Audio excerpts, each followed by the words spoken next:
Hätt da was?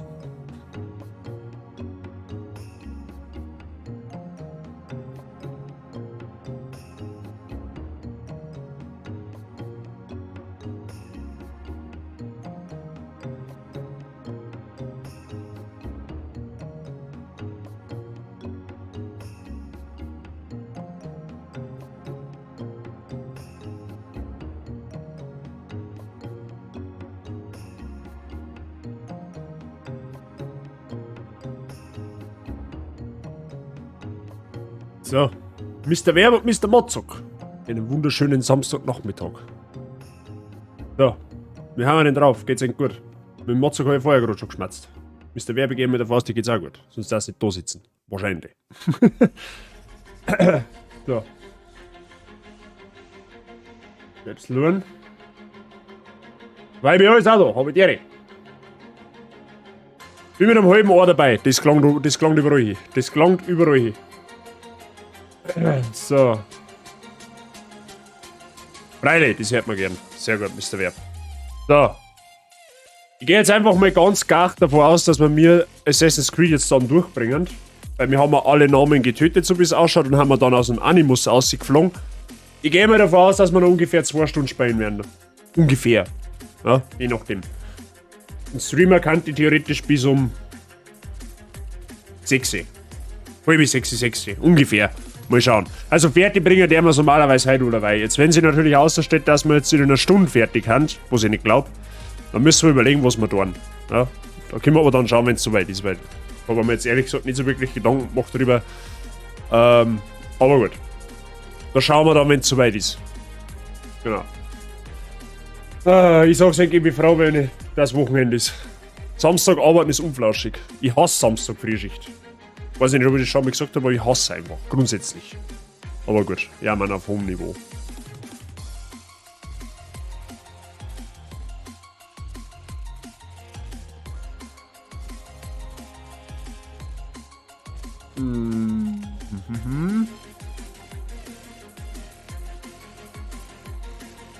Okay, gut. Was jetzt ja, ich weiß, dass wir in Assassin's Creed jetzt noch mal ein eigenes Gebiet sein, jetzt mal außerhalb von den 3 Städten, die wir jetzt die ganze Zeit besucht haben. Ich weiß aber jetzt den Namen nicht mehr genau. Ich glaube, Assur, glaube ich, oder irgendwie so war das. Bin mir wirklich sicher, bin ich mir nicht mehr. Und dann meine ich, geht's dem Franzosen nochmal schon langsam an den Kragen. Das wo im Endeffekt unser Erzfeind ist in dem Spiel. Von dem wir, glaube ich, außer am Anfang gar nichts gesehen haben. Aber wie gesagt, genau wissen du es nicht mehr. Aber das schauen wir uns jetzt einfach hoch. Ne? Da jetzt einfach mal behaupten. Muss ich gerade ein bisschen schauen, wo... Warum wird man das da nicht aufgeführt? Verstehe die Frage nicht. Ah, da ist. Sehr gut.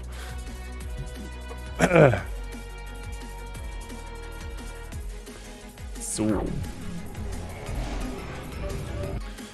Fenstermodus.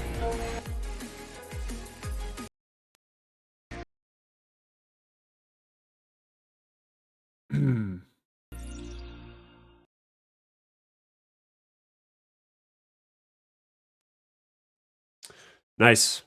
Das läuft schon. Es ist irgendwie komisch, ich stelle eigentlich die Spiele meistens, wenn ich stream, als Fenstermodus ein, weil es einfach leichter ist, mit der Maus hin und her zu gehen, so, zwischen die Bildschirme. Aber jedes Mal, wenn ich es wieder neu starte, spiele, ist es im Vollbildmodus. Muss ich erst dabei dazwischen gerätschen. Aber gut. Hilft der mir nicht. Ich sag's auch ganz ehrlich, ich bin irgendwie froh, wenn wir den ersten Teil schon mal überstanden haben. Nicht, weil es ein schlechtes Spiel ist, aber weil es einfach ein Testballon ist. Ja? So, Mr. Boxer, bin gleich da, muss noch einen Boss legen in Dark Souls 3. Aue, der Mr. Boxer ist Souls, den habe ich ja angesteckt. Wieder mit Souls-Spielen. Du bist nämlich nicht der Erste, der Mr. Day Zero, unser Moderator. Der hat mir, jetzt weiß ich nicht mehr was, gestern oder vorgestern, falls er da sitzt, ich weiß es nicht. Der hat mir gestern oder vorgestern geschrieben, ja, er spielt jetzt Elden Ring, wegen mir. Also ich scheine was richtig zu machen. Das kann also noch dauern. Ja, der Mr. Boxer kennt Souls-Spiele schon ein wenig. Also er ist jetzt, er spielt es zwar nicht oft, aber er kennt sie durchaus ein bisschen aus drin. Ja? So ist es jetzt nicht. Bei was für einem Boss hängst du oder bist du? Dark Souls 3. Also ich tippe jetzt einfach mal, dass du von vorne angefangen hast. Du jetzt auch! Wie weit bist du in Sekiro eigentlich, Mozok? Nicht viel Zeit, Felix. Es gibt ein enges Zeitfenster. Wo immer es steckt. Zeit ist zurückzuholen. Arbeit. Und wenn Sie fertig sind? Wir erleben. Ich möchte diesen Bericht morgen früh haben.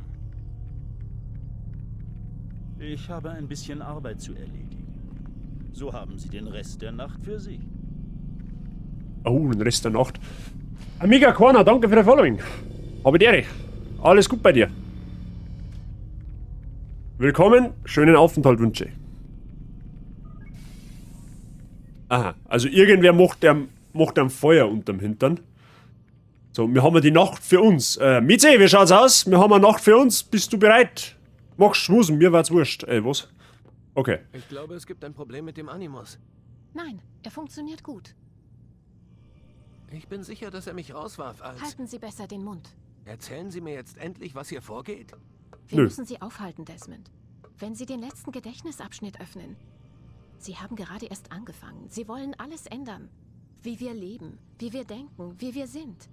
Sie haben wenig gehört, was falsch ist in der Welt. Dass wir Ordnung und Disziplin brauchen. Und dass Sie uns das geben werden. Nur, dass wir dabei nicht mitzureden haben. Wie? Der Schatz der Templer. Sie glauben, er... Natürlich wird's genau jetzt wieder angerufen, was interessant wird. Desmonds Dateien in die Datenbank laden. Gut.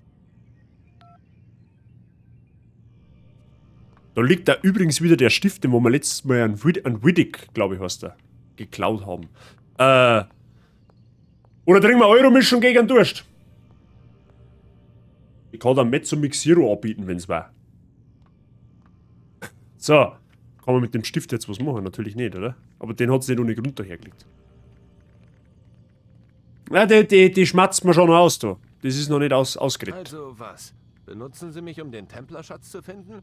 Wie nannten die ihn? Den Edensplitter? Ja, Nun, es sieht so aus, als wäre El Masyaf. Warum verschwenden die hier ihre Zeit mit mir?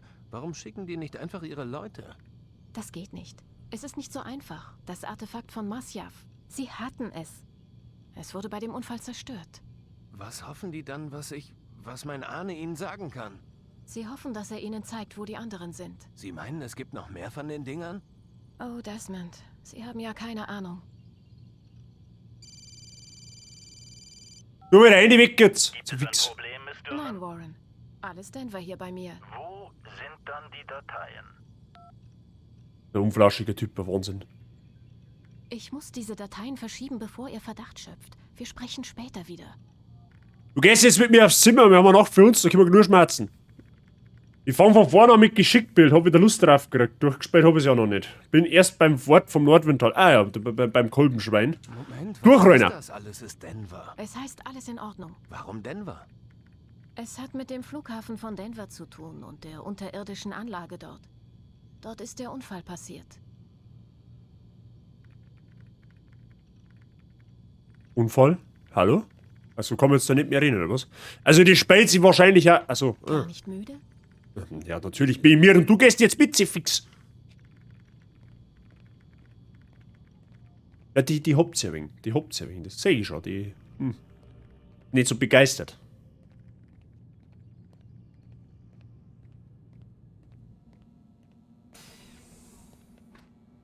So, gehen wir mal bitte. Jetzt kommt wahrscheinlich da ich gleich wieder einer. Aufsteh! Das wird mein Wecker in der Früh.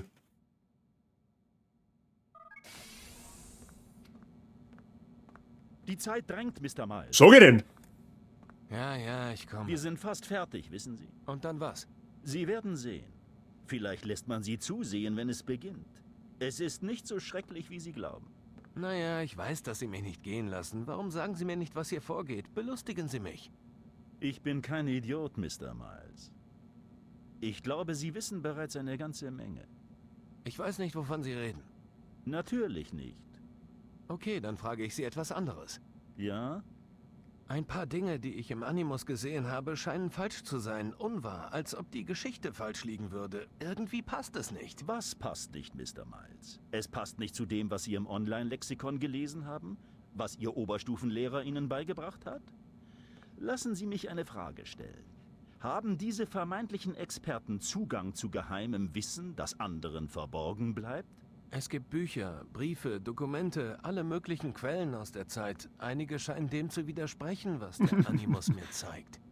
Jeder kann ein Buch schreiben. Und jeder kann es mit allem Möglichen füllen. Alles Mögliche. Früher glaubten wir, die Erde sei eine Scheibe. Manche glauben es immer Das noch. glauben wir mache ich heute noch. Und sie veröffentlichen Bücher darüber. Oder darüber, dass die Mondlandung ein Betrug war. Ich glaube, es gibt Das glauben auch einige noch. Die Erde wurde an 7 Tagen erschaffen. Auch ein Bestseller. Worauf wollen Sie hinaus, Doc? Ich glaube, der Punkt ist, dass Sie nicht alles glauben sollten, was Sie hören oder lesen. Wie sagte Ihr Vorfahr noch gleich? Nichts ist wahr? Und alles ist erlaubt. Ja, genau. Das ist mit ein Grund, warum der Animus so spektakulär ist. Er lässt keinen Raum für Fehlinterpretationen. Dafür ist immer Raum. Touché, Mr. Miles. Nun, da ich Ihre Frage beantwortet habe, können wir anfangen? Ja, gut, okay. Die Dialoge sind leise, kannst du später ein wenig lauter machen. Müssen wir mal schauen. Moment einmal. Moment. Machen wir gleich.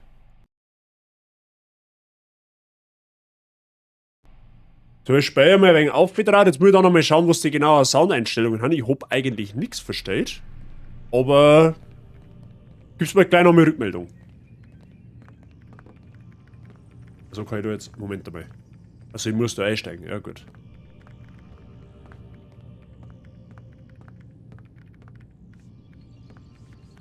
Okay. Mr. Boxer gierig sein und Soulspay. Ja, ist eine Tugend, die sollte man sich schnell wieder aufhören.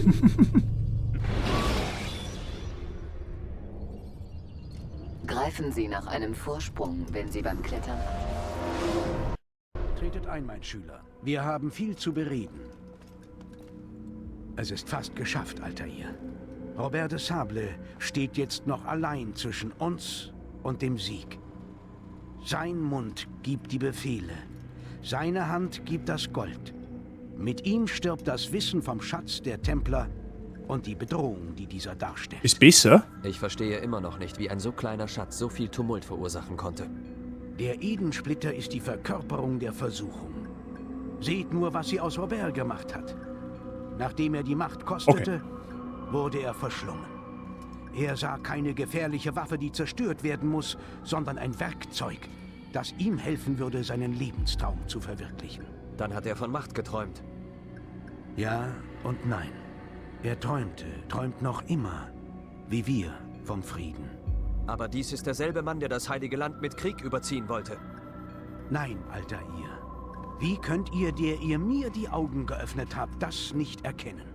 Wie meint ihr das? Was wollen er und seine Gefolgsleute?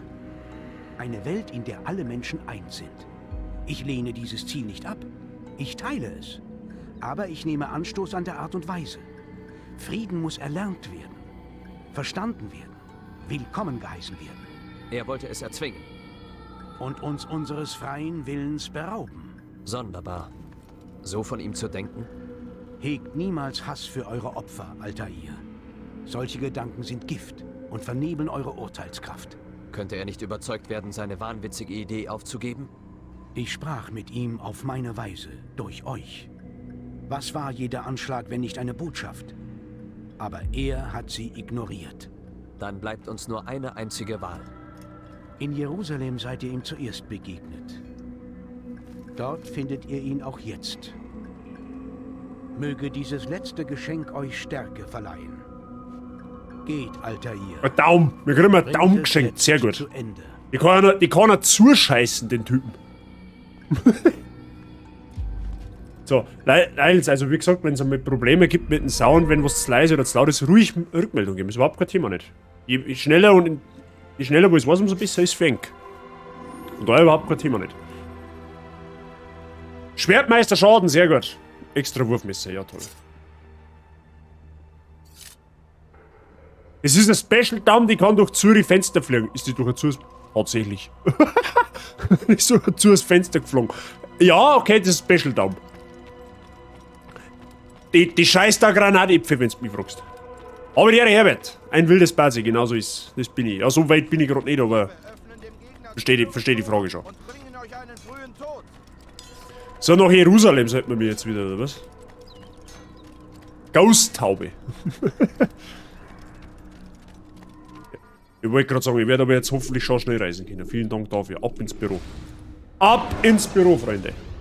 Zur Sekretärin, die es da nicht gibt. Die befreiten Partisanen, um Verfolger Ich benutze überhaupt keine Partisane. Scheiß auf Partisanen.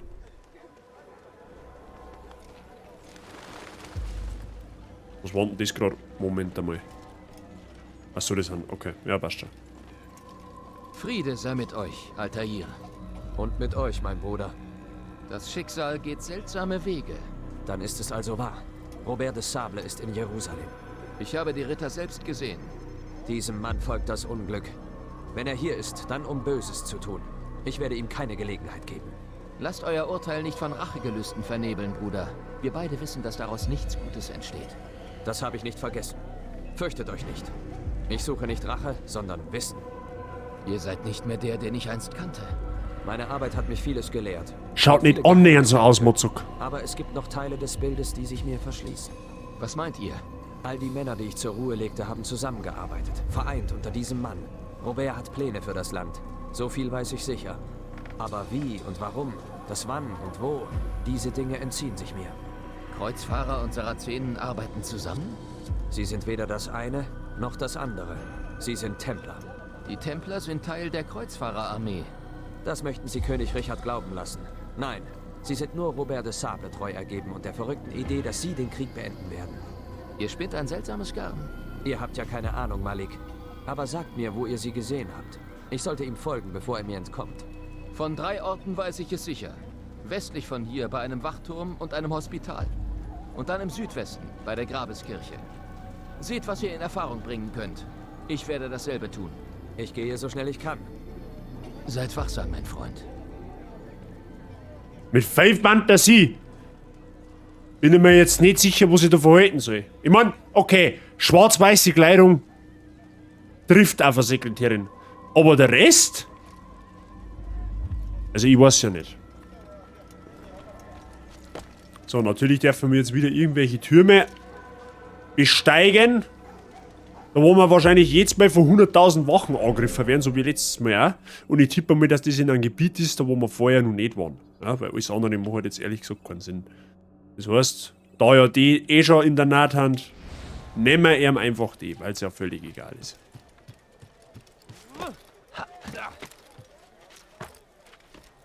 Müsste das schon der sein. Ja, sagst du, das dauert ihm keine Minuten nicht. Er macht einen Backflip nach unten, das ist gut. Warum? Also gut, wo bist du?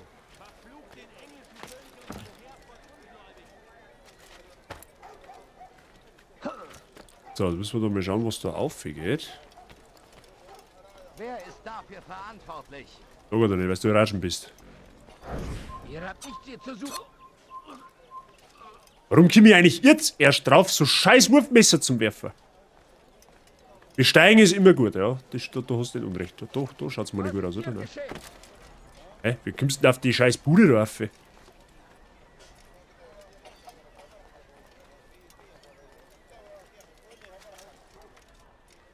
Okay.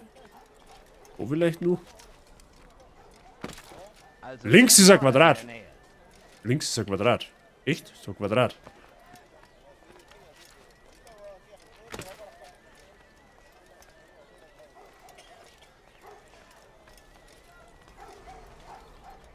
Sag ich jetzt nicht.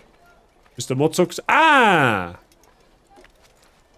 Okay, gut. Ich habe einen Knick in der Optik, trotz Brenn. Breiter mit Kontaktlinsen, dass ich aufs Brennglasen für sehe. Hab ich so das Gefühl. Haha, da schon hier, der Windelkopf ist auch da. Pass auf. Der hat's gleich hinter sich, sagt der ich. Maul halten.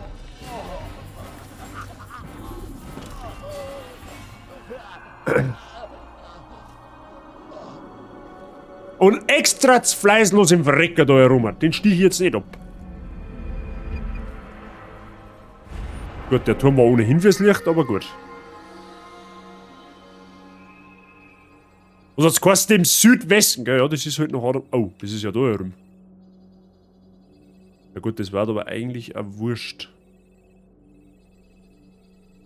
Ja, irgendeiner von den Türmen wird's dann schon sein. Gib mir mal. Geht ja nicht anders.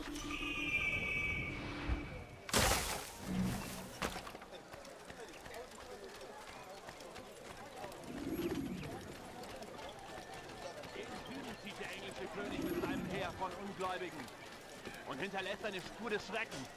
Was mag ihn zu solchen Verhalten treiben? Wie seltsam. Gehen wir da auf, Ich glaube, ich bleib eher tendenziell überall die Dächer. Oder auf die Dächer, sagen wir es so. Weil auf die Dachelhand haben bekanntermaßen eher weniger Wachen wie am Beaumont. Und ich habe was aus dem letzten Stream gelernt, ja? Also, meine ich. Ja, aber das ist fit bei dir, abgesehen davon.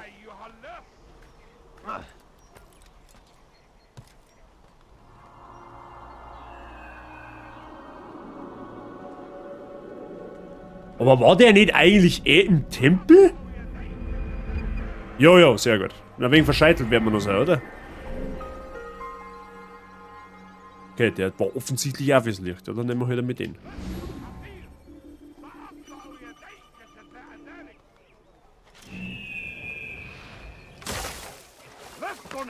Spielst Odyssey, ja, sehr gut. Nein, da geht jetzt nicht lang, weil da sehe ich schon wieder, das wieder eskaliert.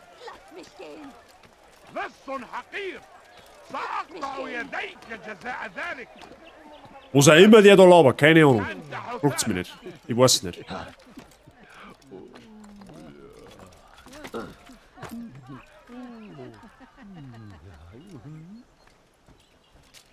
So, die Frage ist jetzt, wo ist so der Turm? Achso, das wird der da hinten sein. Tretet jetzt zurück. Ihr seid hier nicht erwünscht. Geht. Ja, was ist ein Wurfmesser OP? Oder auch nicht? Wir hatten das jetzt gesehen.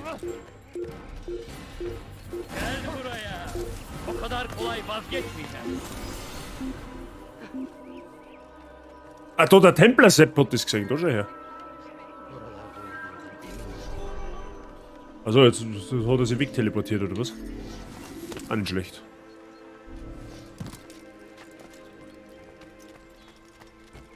Also war ja mal eher drauf gekommen, Wurfmesser zum benutzen, dann hätten wir uns einiges an Ärger gespart.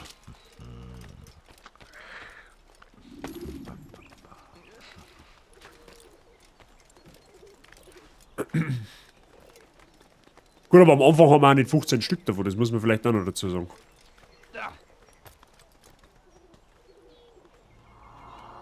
So. Jetzt vielleicht irgendeine Info auf der Karte.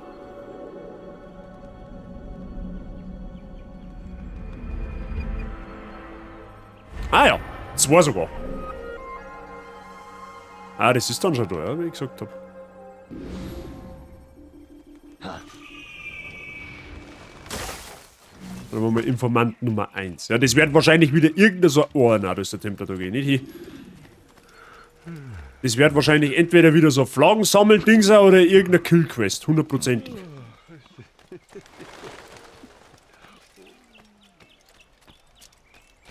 Mal schauen, wo der steht. Da unten ist er. Sehr gut.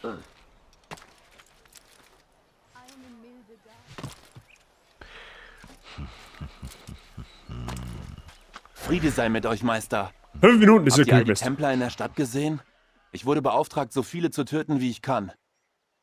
Noch vor der Beerdigung eures letzten Opfers, Majdadin. Hättet ihr diese Mission, wäre sie sicher schleunigst beendet. Ich habe so viel herausgefunden, während ich nach diesen Templern suchte. Ich habe bei eurer Rückkehr sicher einige wertvolle Informationen für euch. Bist du bescheuert? Wie verhandeln das? Er wird sie verletzen. Und wenn das passiert, Das ist normal, Boxer, weil du als Geschicklichkeitskrieger, sag ich jetzt einmal, hast ja du von Haus aus weniger Stärke. Was heißt, du musst leicht deine Rüstung dran. Du bist zwar an und für sich schneller, aber hältst dafür auch weniger aus. Das ist so ein bisschen der Trade hinter dem Ganzen. Ja? Als Ritter hast du natürlich schwere Rüstung an. Oh, das war jetzt unschlau. Als Ritter hast du natürlich schwerere Rüstung, hältst dafür mehr aus, dafür bist du halt langsamer unterwegs. Ja? Ist aber in jedem Soulspiel eigentlich gleich so. Ja, das ist ja bei Elden Ring jetzt auch nichts anderes. Wobei fast sagen darf, dass es in Elden Ring noch leichter ist, weil du, ja, weil du halt generell sehr viel Rüstungen findest an und für sich, ja.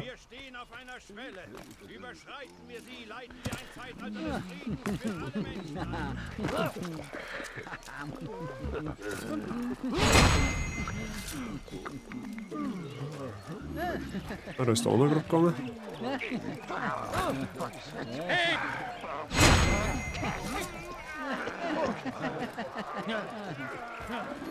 Waren das alle jetzt, oder was?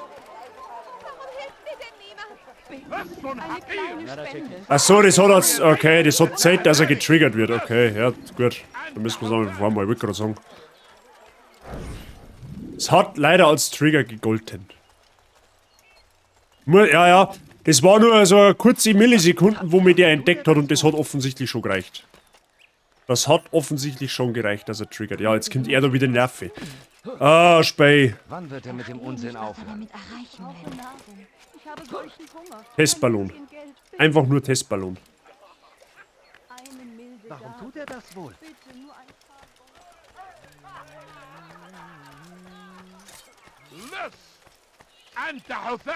Meine Familie ist groß und die... Scheiß auf deine Familie! Verpiss dich! Also die gehen mir vielleicht was auf den Sack.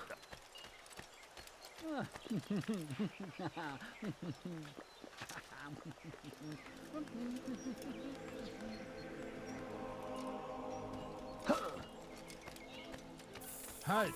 Ihr dürft hier nicht passieren. Wo ist er? Oh.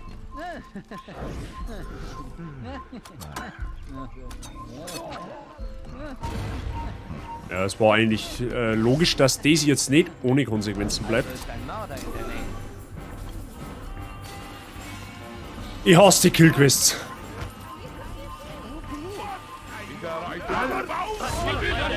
Vor allem das Geile ist, er steckt mich an und ich werde angegriffen.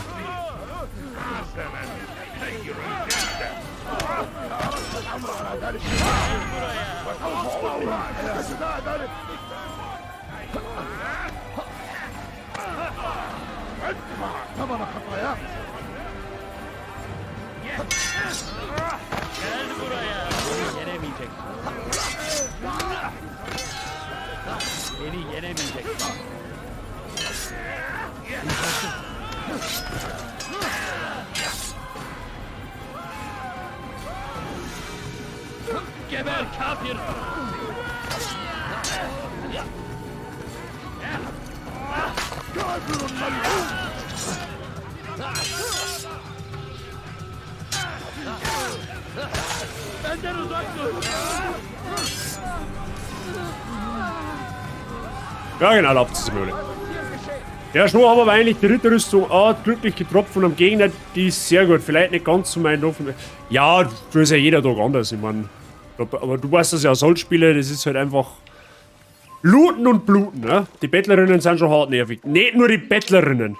Das ist generell Bettlerinnen, die ganzen komischen Gestörten, die wo die da ständig auffallen. Ja. Es ist seltsam. Ja? Wann wird er mit dem Unsinn aufhören? Vor allem, du tust halt effektiv nicht mal irgendwas, weißt du? Also ich laufe eigentlich nur so durch die Gegend und dann greift mir irgendein so dummer Wachentrupp an. Und ich denke mir nur so, was habe ich falsch gemacht?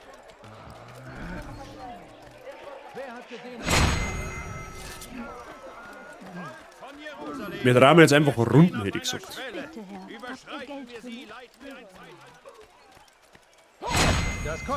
Ja, jetzt ist wieder eine... Ja, selber schuld. Wenn ich einen umbringe, wenn direkt eine Wache daneben steht, dann brauche ich mich halt aber auch nicht wundern.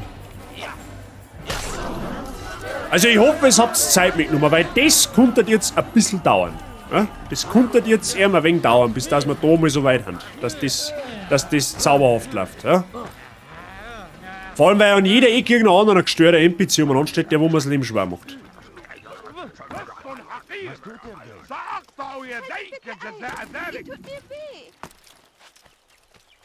Ich müsste mich eigentlich noch gerade ausziehen. Dann sie es vielleicht lustig finden, so auf die Art. Ja? Ich glaube, ich habe einfach die falsche Kleidung. Da trifft der Grund Kleider machen, Leute.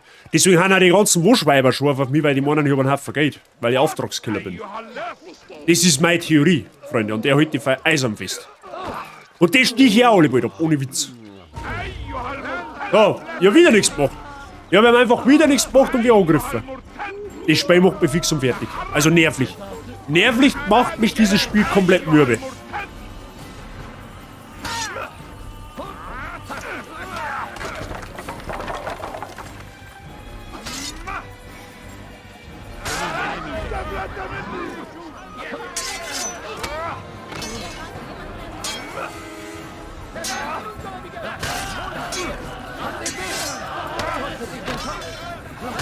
Ich glaube, ich mache es jetzt einmal ganz unverholfen. Ich stehe jetzt an jeden einfach wieder ab, so wie letztes Mal. Dass ich mich einfach ganz unbehelligt auf den Straßen fortbewegen kann. Weil da wirst du nicht Frau.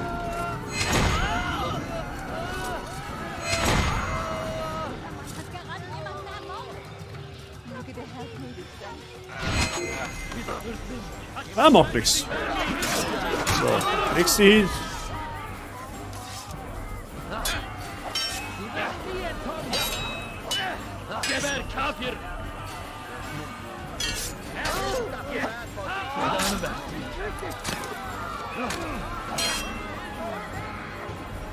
Bleibt stehen!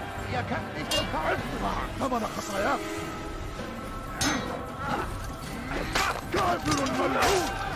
Irgendwann gehen die nicht Wochen schon mehr aus.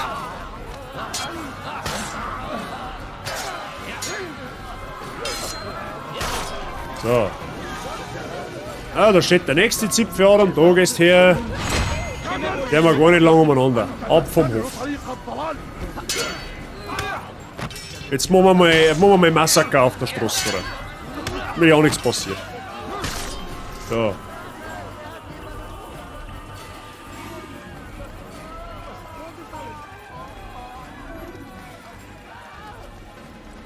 Da wieder einer, oder was?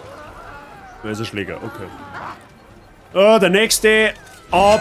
Da haben wir gar nicht lang umeinander. Du hast nichts tut. Es greift's mir auch, wenn ich nichts tue, also greife ich ihn auch, wenn es nichts tut. Ganz einfache Geschichte ist das jetzt. Da. Und gegen Aluhutträger habe ich generell Lepse. So, schauen wir da. Da stehen wieder zwei. Nix da. Ab vom Hof. Angeber.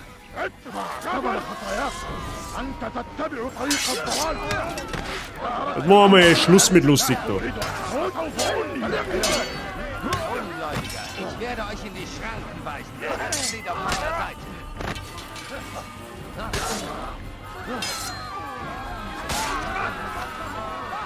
Stirb, Ungläubiger! Komm hierher zurück!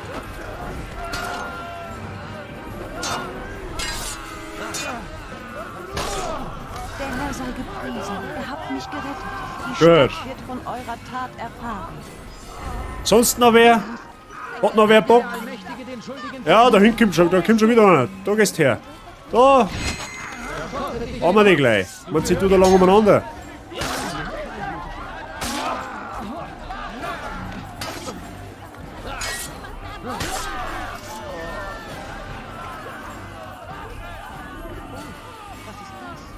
Gut. Ich glaube, einen Großteil haben wir. Ich glaube, einen Großteil davon haben wir. Wie kann man es nur so eilig haben? Ja. Jetzt haben wir da mal ein bisschen mehr Luft. Also gut, Hä? wo bist du? Ah, scheinbar doch nicht. Das getan haben. Was ist da drüben? Gut, es waren immer noch nicht alle. Dann tun wir weiter.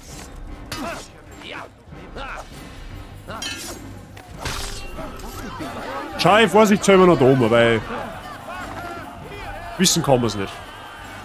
Schauen wir gleich da noch. Da schaut es mir mal gut an.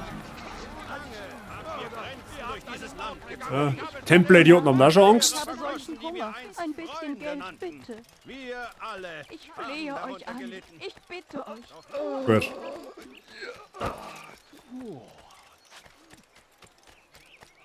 Nein, ihr versteht es nicht. Ich habe nichts. Und ohne Witz, ich schwöre bei Gott, wenn mir jetzt dann nochmal so ein scheiß Wuschweib anschmerzt, die stiche ich ab. Ist mir scheißegal.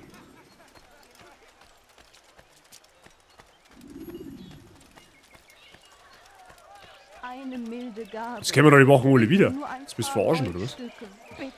Eine kleine Spende.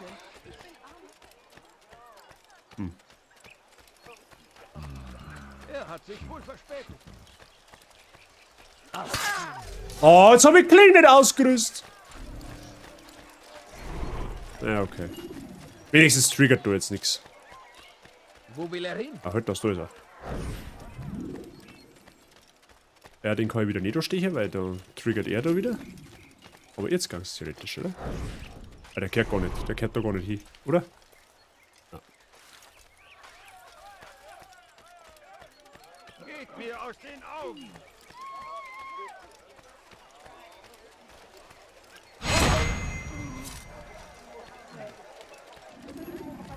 So.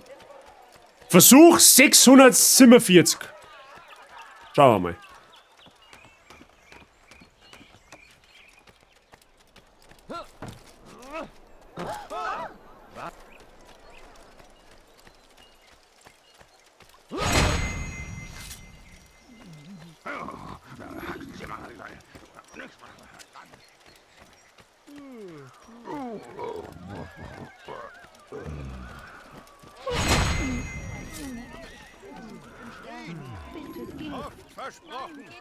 Jetzt schaut es einmal direkt gut aus.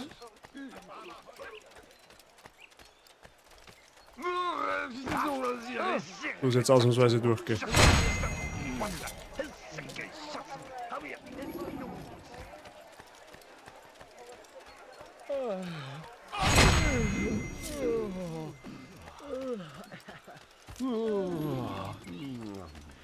Respekt. Das hat ja lang nur gedauert. Nein, geht nicht. Nur ein paar Münzen für meine Kinder. Bitte. Ja, wenn einmal 80% von die... Wenn einmal 80% von die Wachen hier und dann geht's. Wer triggert denn da jetzt? Ja, Hornox, ist denn das wieder? Ja, oh, Alter, wenn mich jetzt irgendwer triggert, dann flippe ich aus. Ich habe solchen Hunger. Ein bisschen Geld, bitte.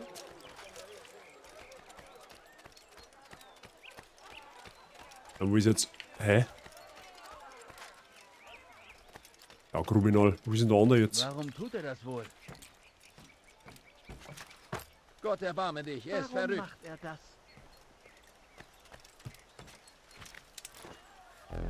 Ich weiß nun, warum ich dem Ja, Clan Gott sei Dank. beitrat. In eurer Nähe zu sein, ist ein Geschenk Gottes. Hier ist, was ich über Roberts Männer weiß. Sie sind wohl für den Kampf gerüstet.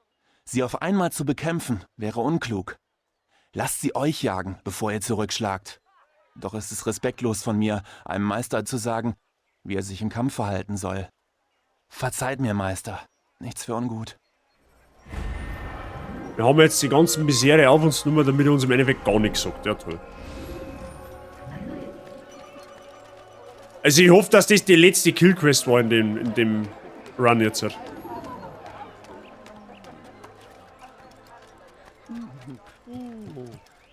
In Elden Ring haben wir übrigens, weil wir vorher kurz über Souls-Spiele geredet haben, neue Waffen besorgt. Die testen wir morgen mal aus, Freunde. Bin schon gespannt. Die habe ich ja schon aufgewertet. Aber Damage-Output hat mich auch interessieren.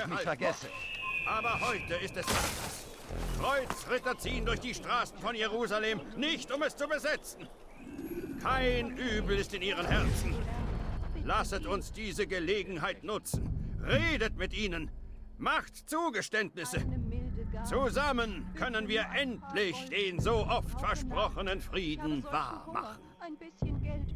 Wir müssen stark sein. Wir müssen tapfer sein. Und wir müssen den Mut finden, unsere Feinde von einst nun unsere Freunde zu nennen. Die Kreuzritter kamen nach Jerusalem und brachten eine Gelegenheit, den Krieg zu beenden, auf dass wir eins werden. Weist sie nicht ab. So, der mag jetzt aufs Maul, habe ich gehört. Kann er gerne rum. Ah, da geht er eh so in ein schönes Gassal. Das passt perfekt. Chat, das ist einfach. Sieht denn aus wie ein Kaufmann? Nein, also verschwinden. Ich werde euch lehren. Dafür werdet ihr bezahlen. Ja, das möchten eher dafür zocken jetzt, hä?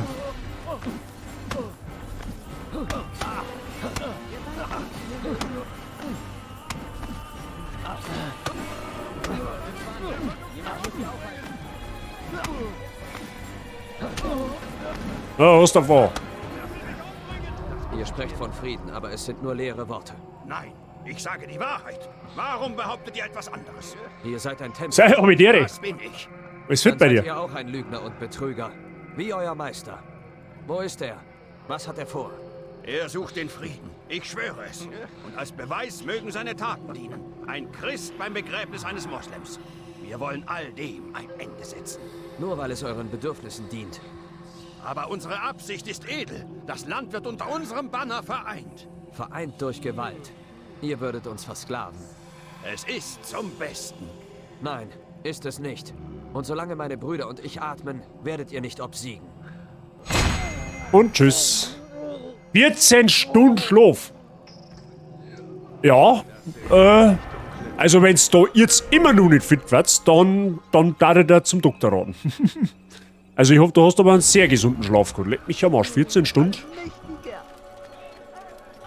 Das meine ich, habe ich auch schon mit zusammengebracht, aber da war ich dann danach eigentlich mehr geredet wie alles andere. Warum auch immer.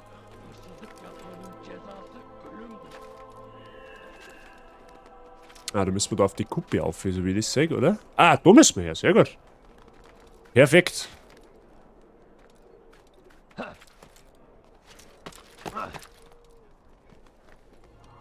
So, jetzt einfach gleich das dritte nur aufdecken und auch sowas entspannt mir gerade eben und dann passt es. Ja? Bitte nicht wieder irgendeine Killquest, wo ich nicht erwischt werden darf.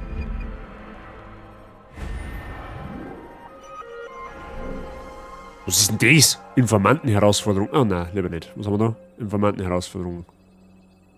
Das schaut mir schon wieder an, wenn wir da was umbringen müssen. Nehmen wir das. Nehmen wir einfach das wird schon passen.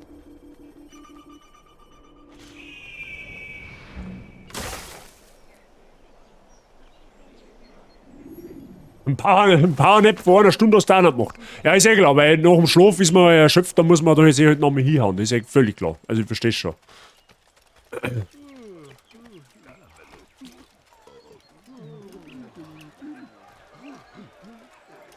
Was, dass mein Game verschoben ist? Moment einmal.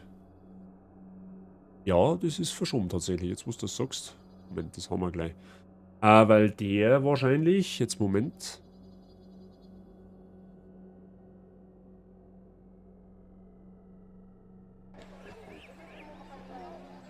Moment.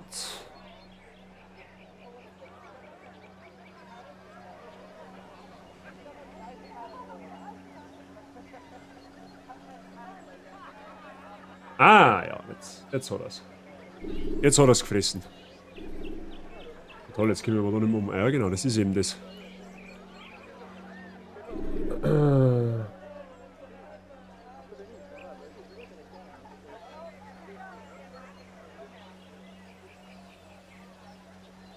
Sollte passen jetzt, oder? Was? Was wollt ihr von mir? Nein, Da habe ich bei OBS das falsche Fenster gefangen. Entschuldigung. Boah, wieder eh. Fix! Boah! Sowas Penetranz! Boah, wer das bei Ubisoft programmiert hat, den Kerl so gegen das Knie drehen. Ist der wieder herum, oder was?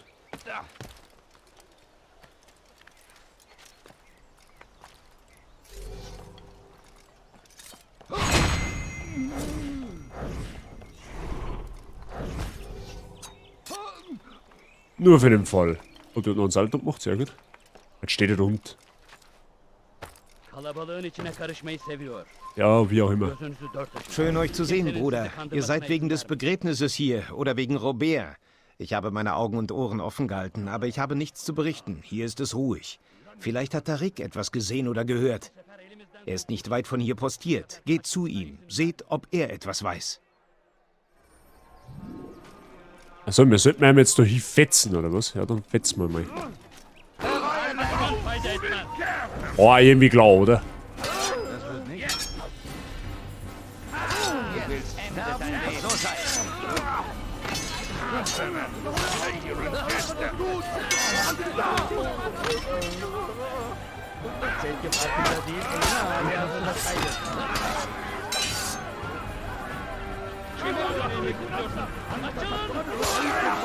Ja, schaut sie, oh, ganz volksfest seid. Ja, Wahnsinn!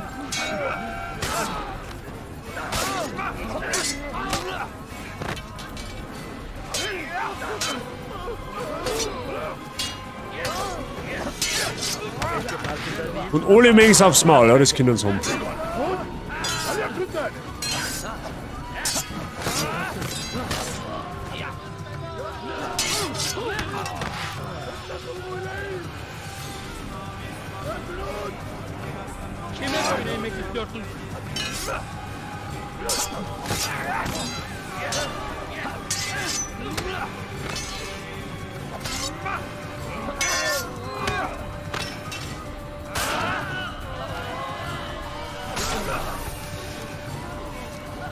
Okay, da gehen wir jetzt quasi nicht lang.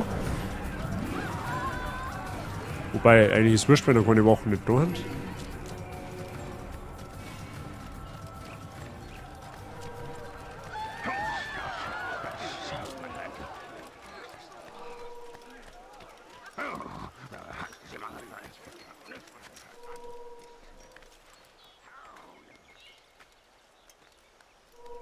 Oh, das ist aber schon wieder sehr eng von der Zeit her, gell? Ah ja, nice. Ja, Moment, wenn du einfach mal in der Luft stehen bleibst. Gibt es einen Grund für diesen Schabernack? I guess, das schaffe ich nicht mehr. Oder? Mei.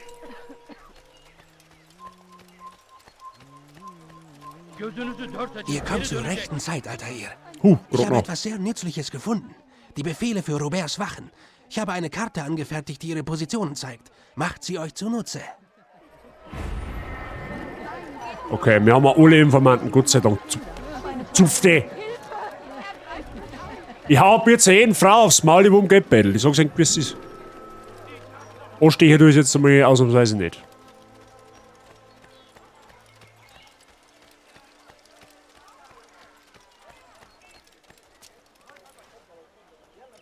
Warum tut er das wohl? So. Es gibt keinen Grund, sich Wann so wird zu er mit dem verhalten. Unsinn aufhören? Nein, das spürst nicht. Ich hab nichts gegen Frauen. Außer gegen die wollen Assassin's Creed umeinander laufen. Gegen die habe ich schon was. Also, zumindest die, die bädeln. Gegen die habe ich was.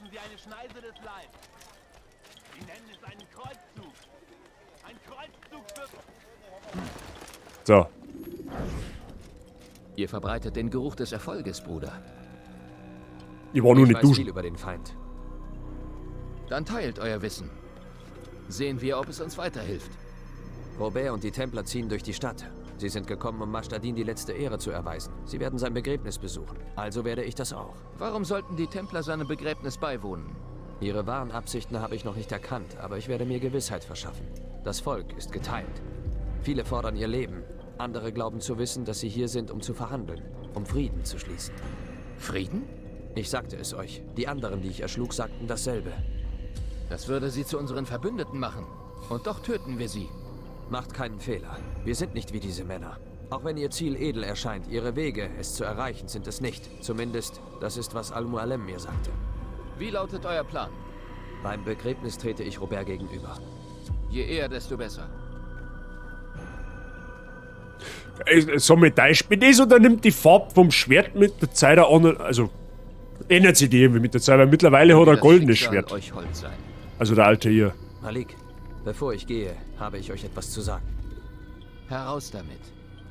Ich war ein Narr. Normalerweise würde ich nicht widersprechen, aber was soll das?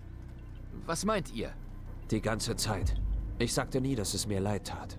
Ich war zu stolz. Ihr verlort euren Arm wegen mir. Und Kadar. Ihr hattet jedes Recht, mir zu misstrauen. Ich akzeptiere die Entschuldigung nicht. Ich verstehe. Nein, ihr versteht nicht. Ich akzeptiere sie nicht, weil ihr nicht derselbe Mann seid, der mit mir in Salomons Tempel zog. Und daher müsst ihr euch nicht entschuldigen. Malik. Wenn ich nicht so voller Neid gewesen wäre, ich wäre nicht so unachtsam gewesen. Ich trage genauso viel Schuld. Sagt so etwas nicht.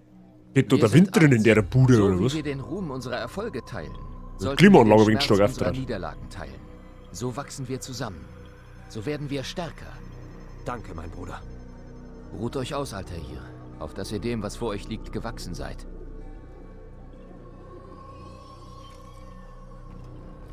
Gut. Vor zu aktuelleren Gedächtnisabschnitten. Ja, wahrscheinlich. Wahrscheinlich ist genau das.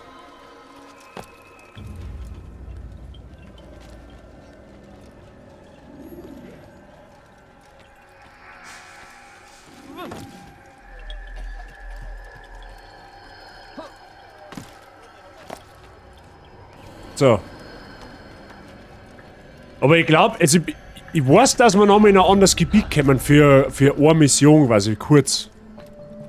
Und ich glaube, dass das dann mit dem zusammenhängt, weil der wird jetzt da dann, wenn mich nicht alles täuscht, haut der dann von da ab. Und wir müssen dann mehr oder weniger verfolgen.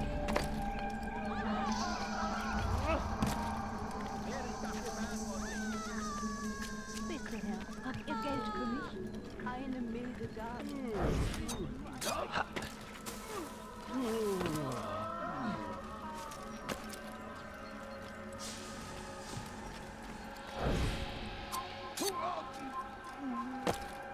Was? Ah ja, okay, der ist in Bombversuch. Also nein, der ist nur wirklich. Okay, ja gut. Nein, geht nicht. Nur ein paar Münzen für meine Kinder. Bitte.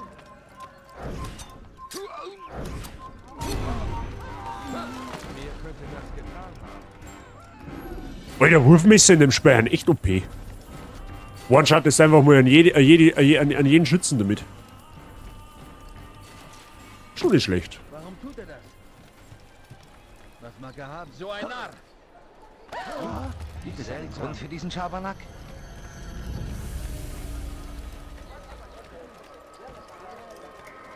Da können wir natürlich jetzt wieder nicht ohne weiteres rein. Warum hat er das jetzt gemacht? Ich bin nicht verletzt, aber ich hatte Glück, Junge.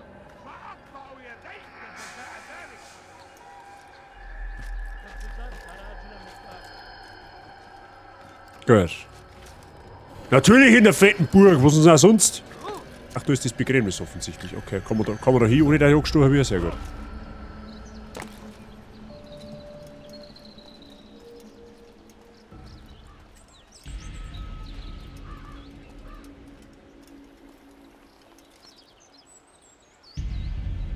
Amen. Der Wir Armin. sind hier, um den Verlust unseres geliebten Majd'Adin zu betrauern, der zu früh von uns genommen wurde.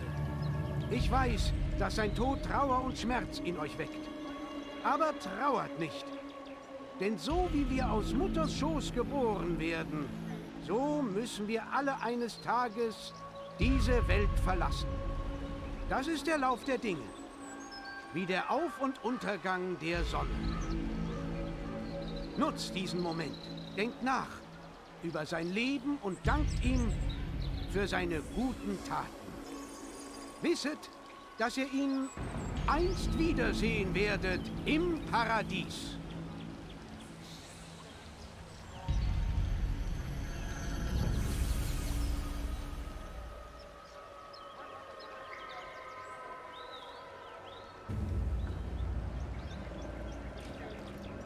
Ja, und jetzt?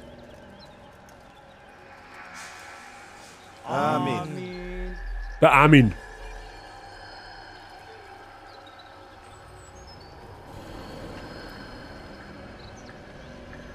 Wie ihr wisst, wurde dieser Mann ermordet. Wir haben nach seinem Mörder gesucht. Aber das erwies sich als schwierig. Diese Kreaturen suchen den Schatten und fliehen vor jenen, die sich ihnen offen entgegenstellen. Doch heute nicht. Denn es scheint, einer von ihnen weilt unter uns. Er verhöhnt uns mit seiner Gegenwart und muss dafür zahlen. Packt ihn! Bringt ihn nach vorne, auf das Gottes Gerechtigkeit ihn treffen mag. Oh, jetzt hier ist 2. Okay, jetzt hat es mehr wie 2, aber das macht ja nichts.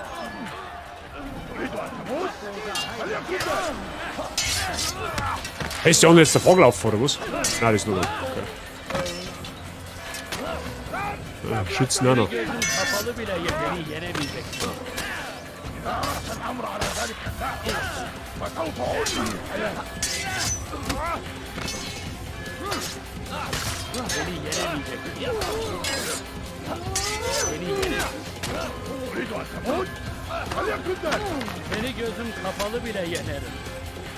Hä, hallo, was ist denn jetzt? Bitte wieder so. Wieder die Schützen. Aber da haben natürlich ein paar mehr Schützen, okay.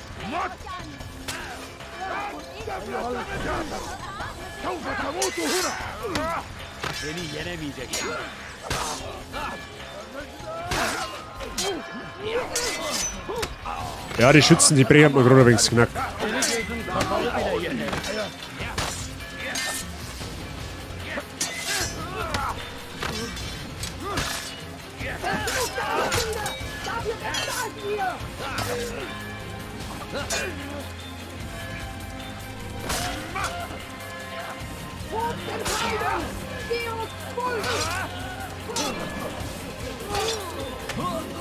Ja, okay. Wir haben die Schützen. Oh, ich lebe noch.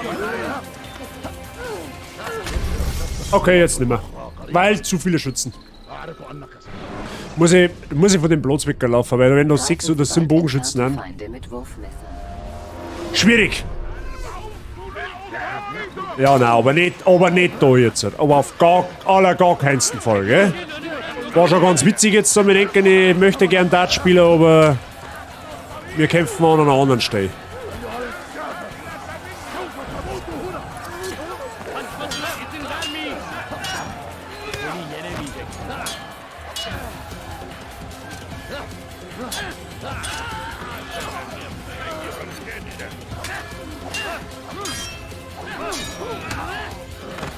Seni gözüm kapalı bile yener.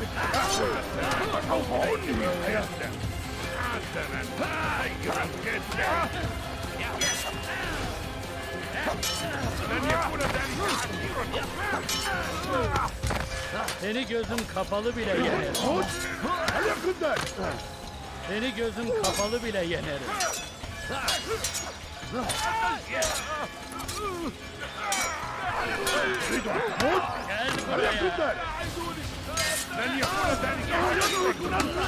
Gel buraya.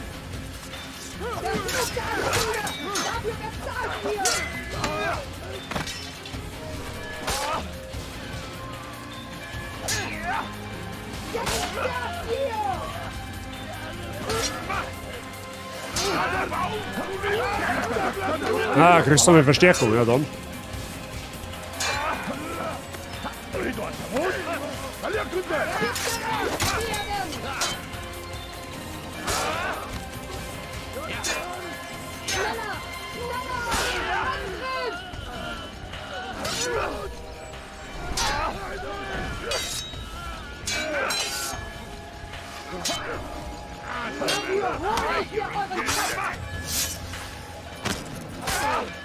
Ja.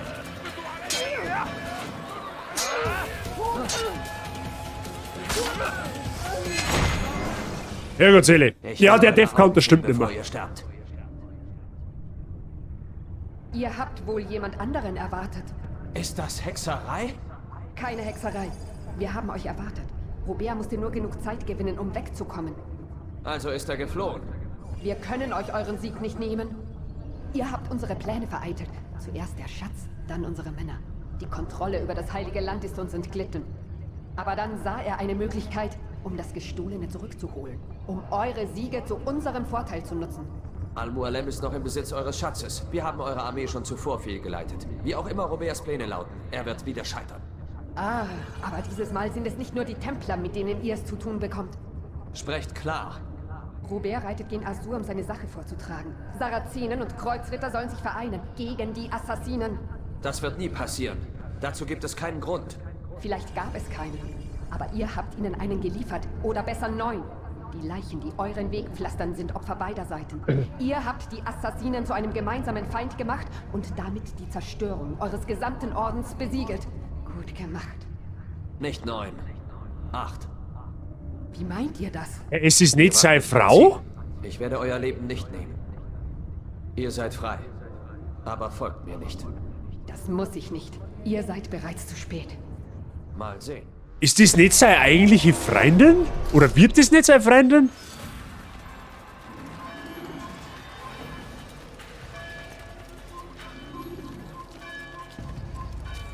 Ich hätte doch gedacht, dass das seine Gattin wird, mit der er ein Kind kriegt, glaube ich.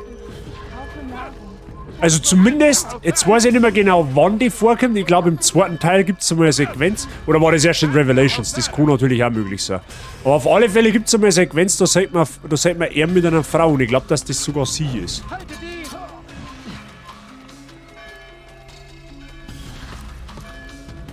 Wie er zwar dann zu der findet, weiß ich nicht. Haltet ihn! Ungläubiger! Tretet jetzt zurück. Also gut, wo bist du? Ja, fix sein können einfach.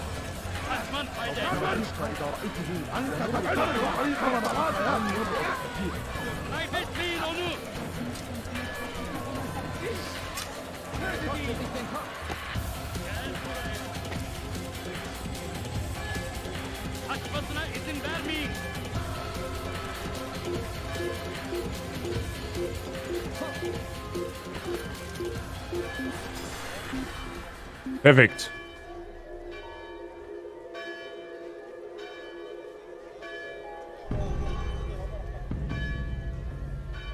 Naja, da geht's langsam.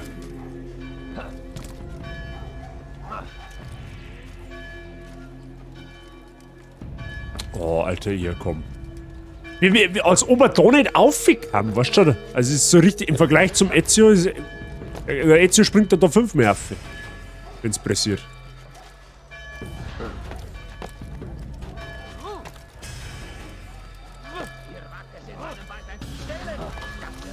Price, hab ich dir.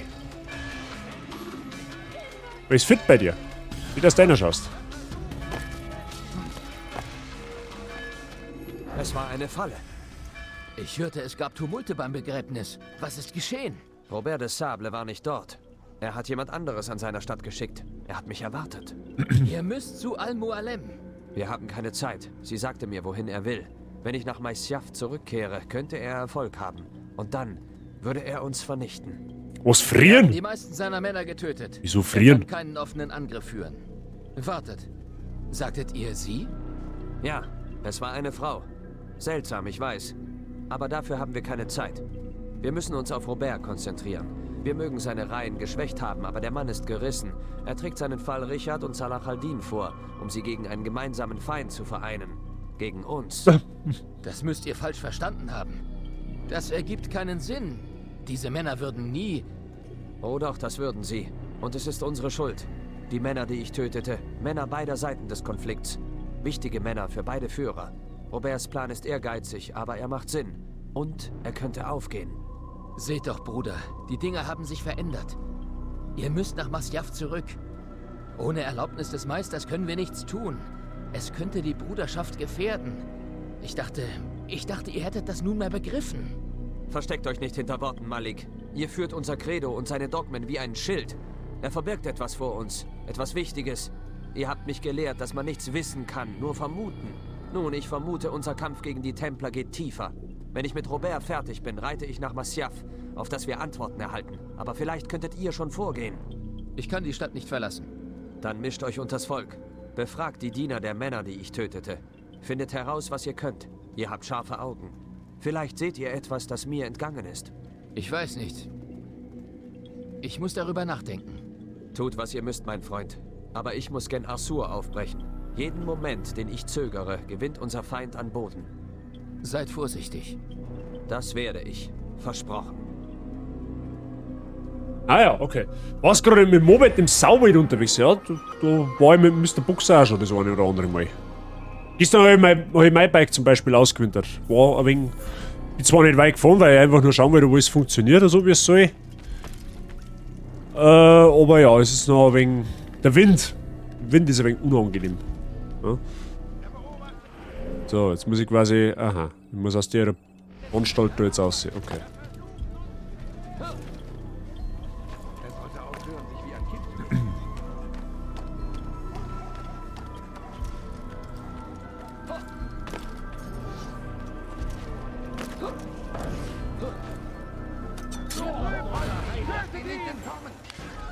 Wer hat jetzt das gesehen?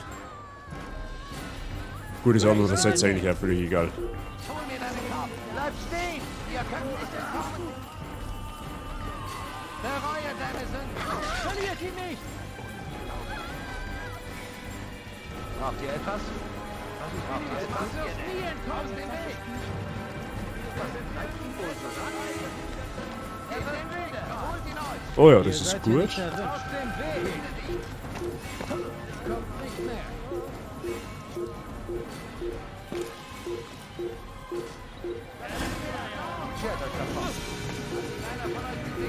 Ah, da ist Tormann, oder? Ja.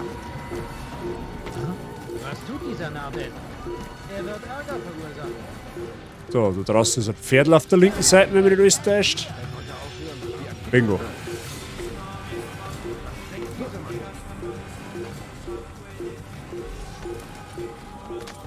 Okay. Nice. Endlich raus von die Städte.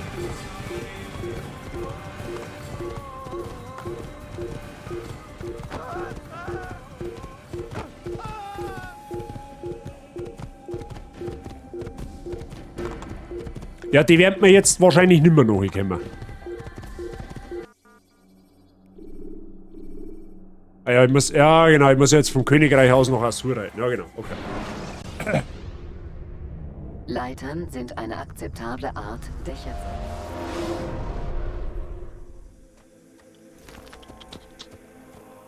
So, jetzt müssen wir schnell luren. Noch Masyaf, noch Damaskus, noch Arsur. Okay, das ist praktisch... Ja, so ein Weltenzeichen. Was macht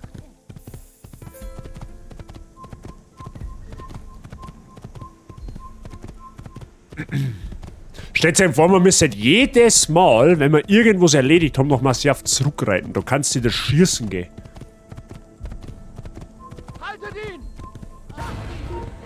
Ja, kannst schauen, wir versuchen, dass du noch hier kommst, aber es wird dir nicht gelingen, sag ich dir, wie es ist.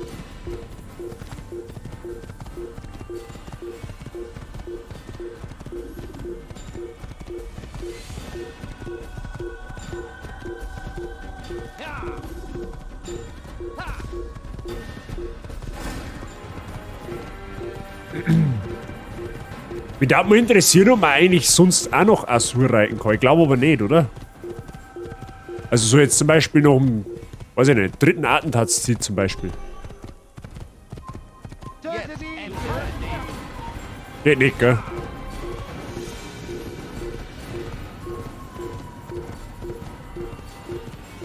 Dann müssen wir schnell auf Karten schauen. Ah, dann sind wir da weiter.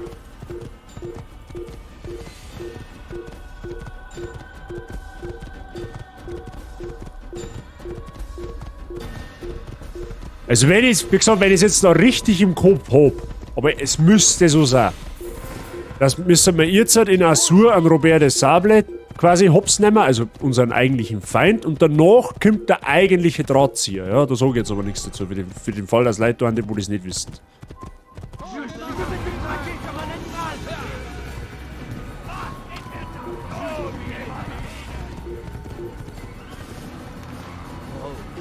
Pferd, kannst du durch den Haufen durchspringen? Eventuell, danke.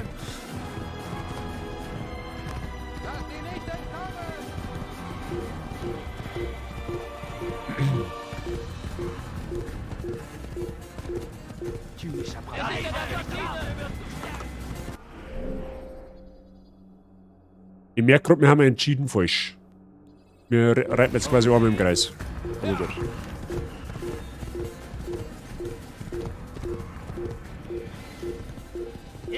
Ja, wir haben einmal im Kreis geredet. Jetzt mal nach links, wieder um und dann geradeaus durch.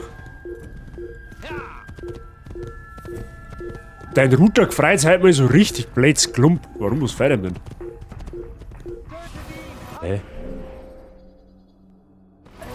Wieder die Map, die ist ja.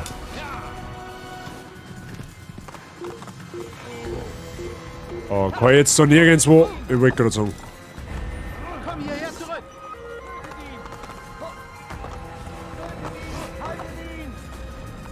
Oh, Pferd, lauf, wo ich zukomme. Oh, Himmel her, gut.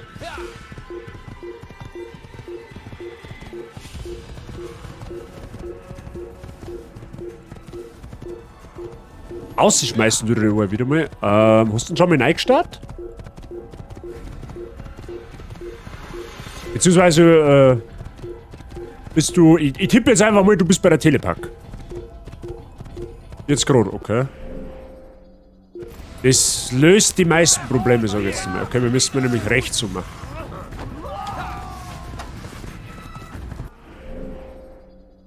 Ja, genau, dann wieder links.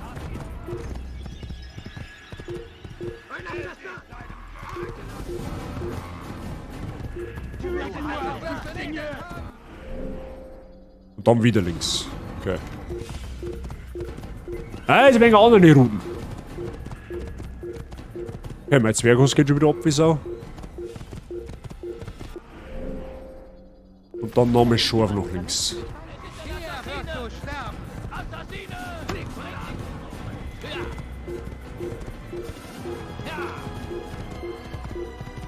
Also praktisch jetzt da. Okay, nice.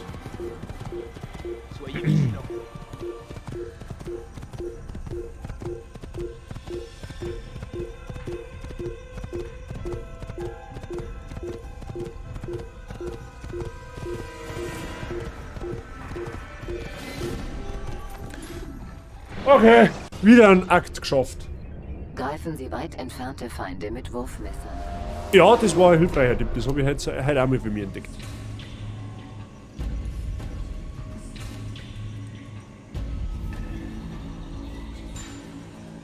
Gut.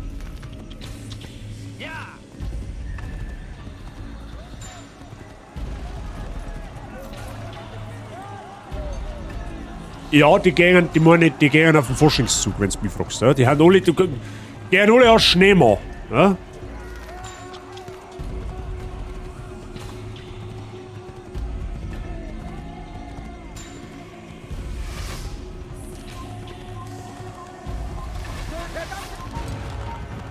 Möchtest du jetzt ist ernsthaft.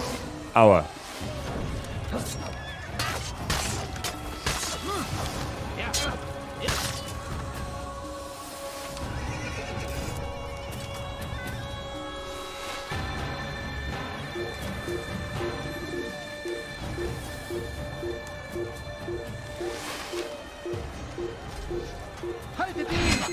Aua.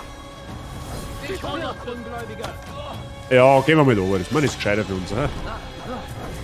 Du entkommst mir nicht!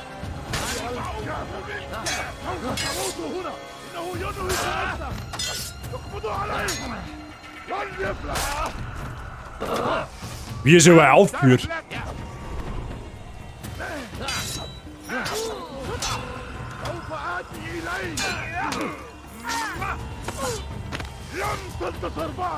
Halt doch dein Futzen, ne?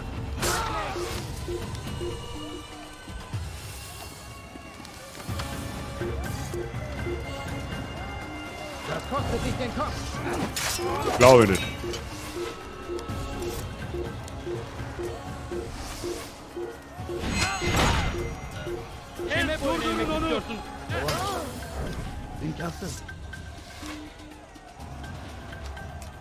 Ja, wir haben jetzt einfach alle drei Schwert so lange, bis das uns da einmal abfällt, oder wie?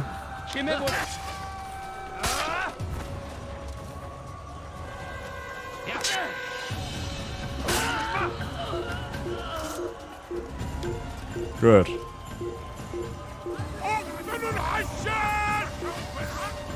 Wo auch immer. Oha! Jetzt wird's aber. Da haben sie jetzt eine Fußballmannschaft ausgeräumt.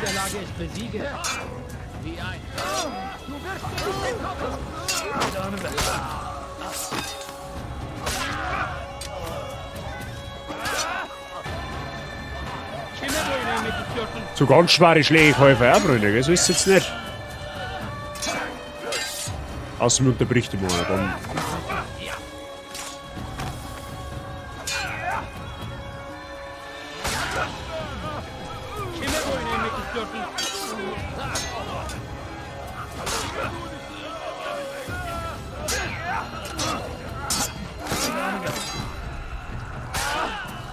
Mann, oh Mann, oh Mann, so viel Leid und so unfähig. Wow.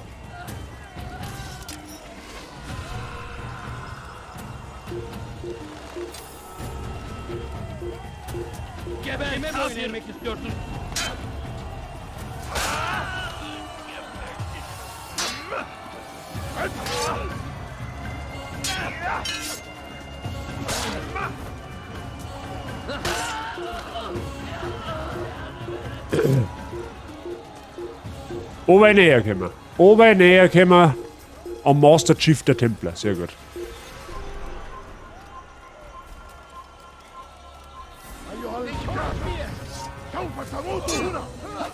Wie übertrieben viele Leute da einfach kommen.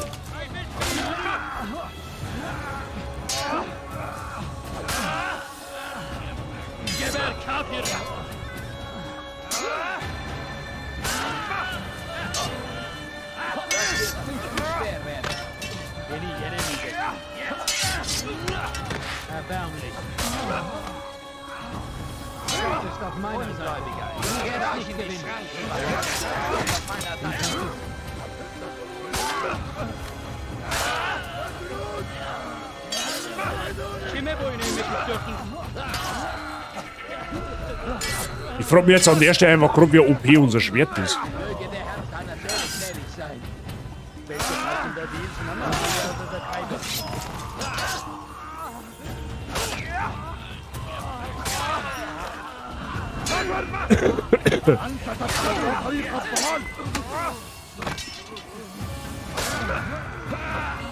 Das ist ein sauberer Aufbau, wo du jetzt liegt. Das ist reine Zeitverschwendung.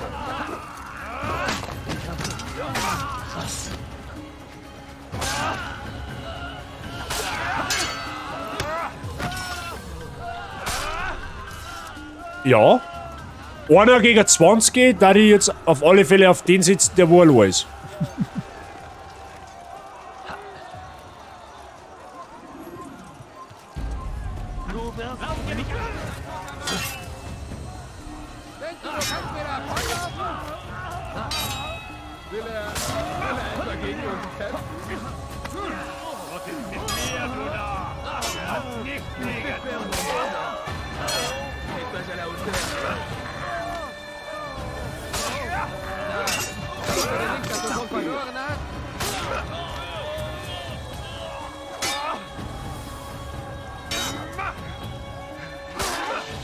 Pour la gloire du Seigneur!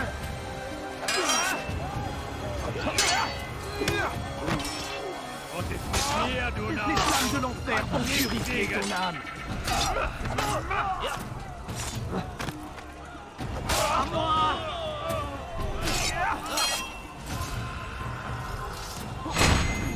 Ha, den los ich nicht davon gemacht. Hast du vergessen. Schau das Prinzip nicht. So, haben wir es jetzt. Jetzt meine ich, haben wir am Ziel. Freunde. Das schaut mir massivst an, wie wenn wir am Ziel waren. Kommt nicht näher ein. Ich überbringe eine Botschaft, keinen Stahl. Ihr bringt die Kapitulationsbedingungen? Das wurde auch Zeit. Nein, ihr missversteht. Al-Mualem sandte mich, nicht Salah al-Din. Ein Assassine? Was hat das zu bedeuten? Und sputet euch! Es gibt einen Verräter in eurer Mitte. Er hat euch gedungen, mich zu meucheln? Und euch daran zu weiden, bevor ihr zustoßt? Ich bin kein so leichtes Opfer. Nicht ihr seid mein Ziel. Er ist es. Dann sprecht, dass ich mir ein Urteil bilde. Wer ist der Verräter? Also, wenn's mich fragst, ist es der da hinten mit der Blechtonne auf dem Schädel. Oder der Rote da hinten. Robert de Sable. Mein Adjutant. Er sinnt auf Verrat. Ihr findet dafür andere Worte. Ihr sinnt auf Rache gegen eure Leute für das Übel, das ihr in Akkon angerichtet habt. Und ich neige dazu, ihn zu unterstützen. Einige meiner besten Männer wurden von euch ermordet. Ich war es, der sie tötete, und aus gutem Grund. Hört mich an. Wilhelm von Montferrat. Er wollte Akkon mit seinen Truppen erobern. Garnier von Nablus. Er setzte seine Fertigkeiten ein, um andere zu indoktrinieren und manipulieren. Siebrand. Er wollte den Hafen blockieren, um euch vom Nachschub aus eurer Heimat abzuschneiden. Sie haben euch betrogen und sie erhielten ihre Befehle von Robert. Erwartet ihr, dass ich euren Worten Glauben schenke? Ihr kanntet diese Männer besser als ich. Seid ihr ernstlich überrascht, von ihren üblen Absichten zu erfahren? Ist das wahr? Sorry doch, der mit der Blechtonne. Mein Lenzherr, der Mann ist ein Assassin. Diese Kreaturen sind Meister der Manipulation. Natürlich ist es nicht wahr. Ich habe keinerlei Grund zu lügen. Und doch tut ihr es. Fürchtet ihr etwa um eure kostbare Festung? Kann sie der gemeinsamen Macht der Sarazenen und der Kreuzfahrer widerstehen? Meine Sorge gilt den Bewohnern des Heiligen Landes. Wenn ich mich opfern muss, um Frieden zu stiften, dann soll es geschehen. Wir befinden uns hier in einer sehr seltsamen Lage. Jeder beschuldigt den anderen. Wir haben keine Zeit für so etwas. Ich muss Saladin treffen und uns seine Hilfe versichern. Je länger wir zögern, desto schwerer wird es. Wartet, Robert. Warum? Im B in der Was habt Hosen. ihr vor? Sicher wollt ihr das nicht glauben. Eine schwere Entscheidung, die ich nicht alleine treffen kann. Ich muss sie jemand Weiserem überlassen. Danke. Nein, Robert, nicht euch. Wem sonst? Dem Herrn. Es soll durch einen Zweikampf entschieden werden. Sehr gut. Gott steht sicher auf der Seite dessen, der die Wahrheit spricht. Wenn das euer Wunsch ist, Das ist es. so sei es. Jetzt schneide ich her. Assassin. Hey, so kosten einer gegen... Ja, das war so klar. Es hat eigentlich kosten einer gegen einen und nicht einer gegen 10.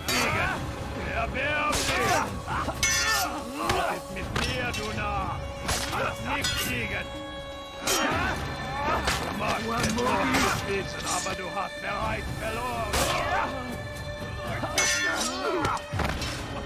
Justine ist die Single. Ah, der andere hat jetzt dabei mit zurückgezogen, oder was? Du magst es noch nicht wissen.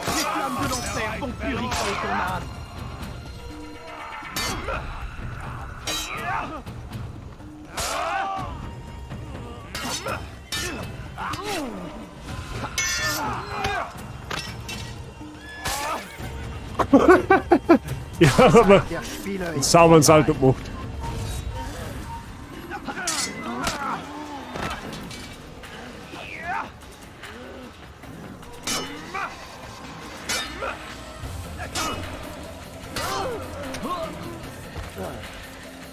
Okay, er hat auf alle Fälle gescheit zu.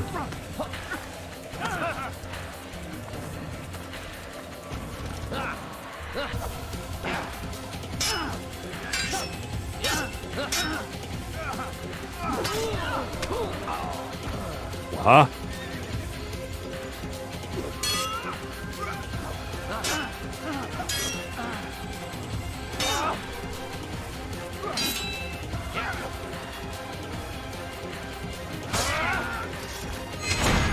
Geht doch. Es ist vollbracht. Eure Pläne, wie auch ihr selbst, aufgehalten.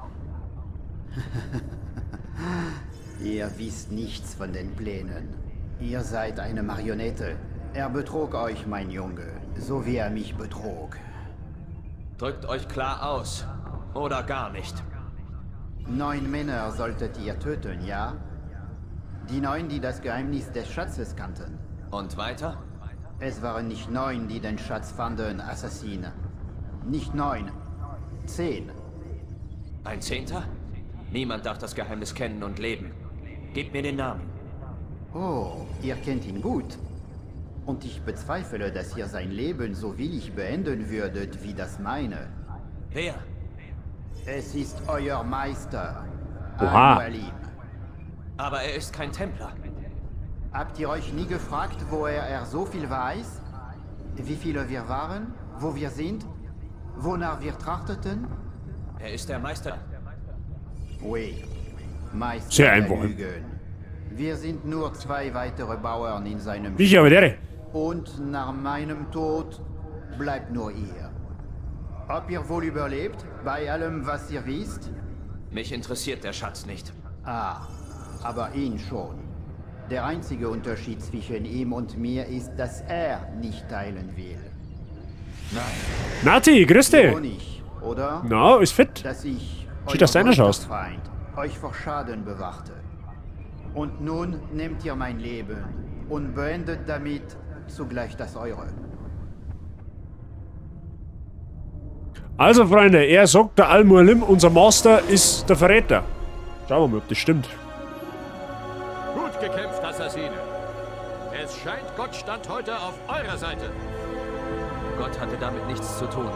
Ich war der bessere Kämpfer. Ah, vielleicht glaubt ihr nicht an ihn, aber er glaubt an euch. Bevor ihr geht, habe ich eine Frage. Dann stellt sie. Warum? Warum reist ihr so weit? Riskiert euer Leben wohl 1000-mal, um einen einzelnen Mann zu töten. Er bedrohte meine Brüder und das, wofür wir stehen. Ah, Vergeltung also. Nein, nicht Vergeltung. Gerechtigkeit, um dem Frieden den Weg zu bereiten. Ach, dafür kämpft ihr. Frieden? Seht ihr nicht den Widerspruch? Mit einigen Männern kann man eben nicht reden. Wie mit diesem tollen Hund Saladin. Mich dünkt, er würde ebenso gerne diesen Krieg beenden wie ihr. Das hörte ich. Aber ich sehe es nicht. Auch wenn er es nicht sagt, es ist Volkes Wille. Sarazener wie Kreuzfacher. Das Volk weiß nicht, was es will. Deshalb wendet es sich an Männer wie uns. Dann liegt es an Männern wie euch, das Rechte zu tun. Unsinn. Von Geburt an schreien und treten wir. Gewaltsam und unberechenbar. So sind wir halt. Und können es nicht ändern. Nein, wir sind, was wir zu sein wählen. Euresgleichen. Immer spielt ihr mit Worten. Ich spreche die Wahrheit. Es steckt keine Finte dahinter. Das werden wir bald sehen. Doch ich fürchte, euer Wunsch wird sich heute nicht erfüllen. In diesem Moment streckt dieser Heide Saladin meine Männer nieder und ich muss ihnen beistehen. Aber wenn er erkennt, wie verletzlich er ist, überdenkt er seine Taten vielleicht. Ja, vielleicht ist bald möglich, wonach ihr euch sehnt. Ihr wart nicht sicherer als er. Vergesst nicht. Die Männer, die an eurer Stadt regierten, sie hätten euch nicht länger gedient als unbedingt erforderlich. Ja, dessen bin ich mir bewusst. Dann verlasse ich euch jetzt. Mein Meister und ich haben viel zu bereden. Es scheint, auch er ist nicht ohne Fehl. Er ist ein Mensch. Genau wie wir alle. Genau wie ihr. Friede sei mit euch alle Zeit. Sehr gut, mir. Dann schau, dass du sauber bist. So, Ziel wurde eliminiert. Sehr gut. So. Nati, alles gut bei dir? Wir haben uns schon Zeilen nicht mehr gelesen. Ah, jetzt werden wir wieder Ich ausgeworfen. sagte Okay. aufstehen, verdammt!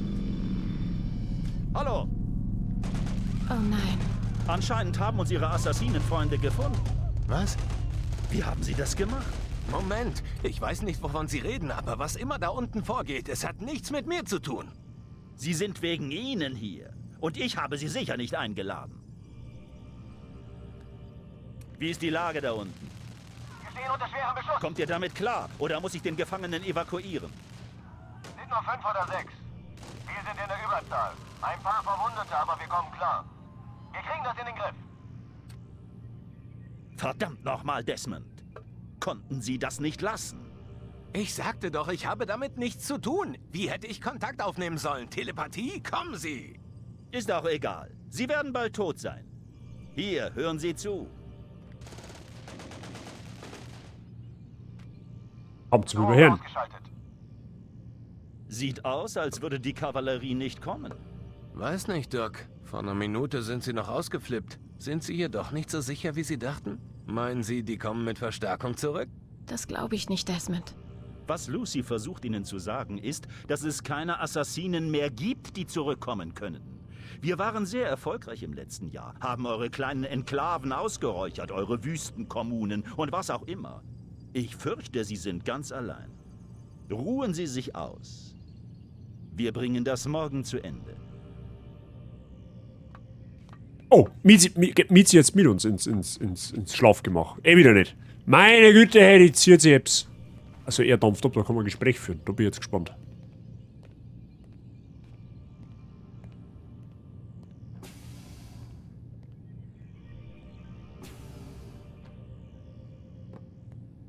Ja. Tut mir leid, Desmond. Er erwähnte die Wüste. Glauben Sie? Nein, sie haben ein Team dorthin geschickt, aber der Ort war verlassen. Ich weiß nicht, wo ihre Eltern sind und kann nicht versprechen, dass sie noch leben. Aber ich glaube, sie konnten fliehen. Danke. Danke fürs Nachsehen. Es ist nicht so schlimm, wie es scheint. Wovon reden Sie? Die haben gerade buchstäblich meine einzige Chance, hier herauszukommen, gekillt. Und dann finde ich heraus, dass die Assassinen fast ausgerottet wurden. Und Gott, ich weiß immer noch nicht, was diese Leute vorhaben. Ich weiß nur, dass sie mich töten werden, wenn sie fertig sind. Ich bin am Arsch. Was soll ich jetzt tun? Haben Sie ein bisschen Vertrauen. Freunde. Haben wir das Zeichen erkannt? Sie sind. Vertrauen Sie. Ruhen Sie sich aus, Desmond. Sie werden die Energie brauchen. Also der geht nicht wirklich der Finger ab, das hat, ne? Der hat so gemacht, ne? Habe ich, glaube ich, beim letzten Stream erklärt. Oder beim vorletzten, weiß ich nicht mehr.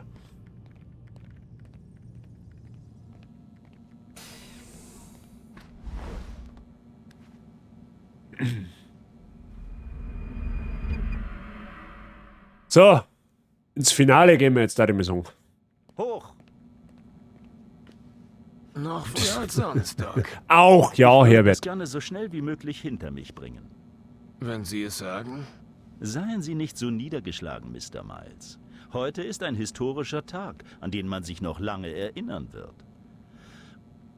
Der Bonkbert. Der Herbert is a simple man. If he sees Depth, he agrees. It's the Depth, Herbert. So, einen in den Stuhl.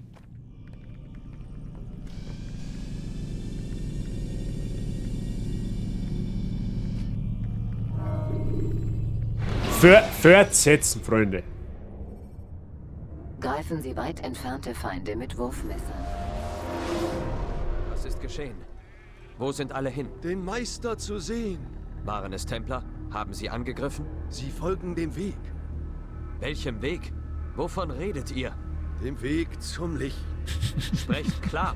Es gibt nur, was der Meister uns zeigt. Das ist die Wahrheit. Ihr seid von Sinnen. Auch ihr werdet dem Weg folgen oder vernichtet werden. So befiehlt es der Meister. Es war Al-Mualem, oder? Was hat er euch angetan? Preiset den Meister, denn er führte uns zum Licht. Hey Django, wenn du mit deinem Dirndl vom Kopf nehmen darfst, dann kriegst du ein wenig mehr Luft. Ich meine, das tut dir nicht gut. Ja? Und pfeift zumindest zur Abwechslung einmal, dass man ein Zeichen haben, dass du Luft im Kopf hast. Ja? Da ist ja die Sekretärin von vorher, die gemeint hat, ja, das schaut mir schon eher nach einer Sekretärin aus. Ja? Du hast recht. If he sees Depth, he salute. Das ist der Herbert.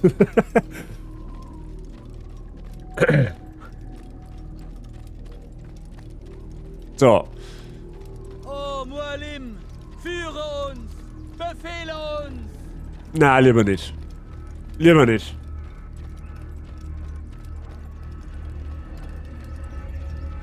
Und auf einmal ist alles wie ausgestorben. Auf jedem Friedhof ist die Stimmung fröhlicher. Gut, wahrscheinlich... Naja, ist ja egal.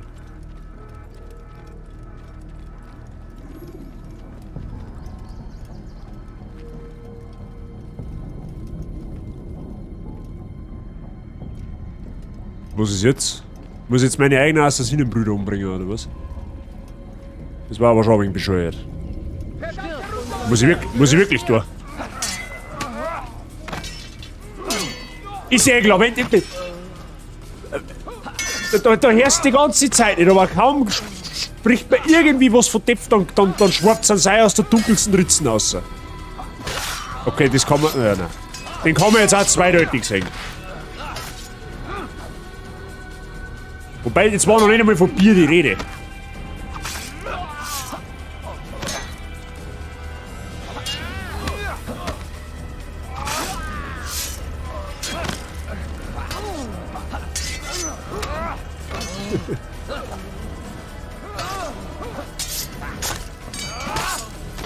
Ich glaube, der Ellerbogen ist durch. Wen?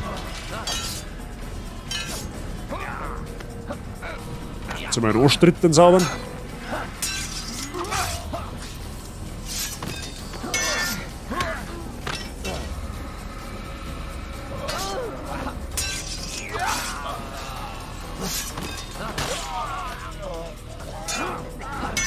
WhatsApp on-stream gibt's kein Bier. Der Meister befiehlt. Für das Licht! Tötet den Verräter! Er folgt nicht dem Weg! Es wären aber mehr. Er verbrüdert! Holt ihn euch! Du kannst nicht davonlaufen! Beiß Depf, Eis Liebleiker, Bicycle. Ist aber schlecht, wenn du schluffern wirst, wenn du Depf sagst. Dann hast du dann hast du was falsch gemacht. Dann sagst du es ja nicht.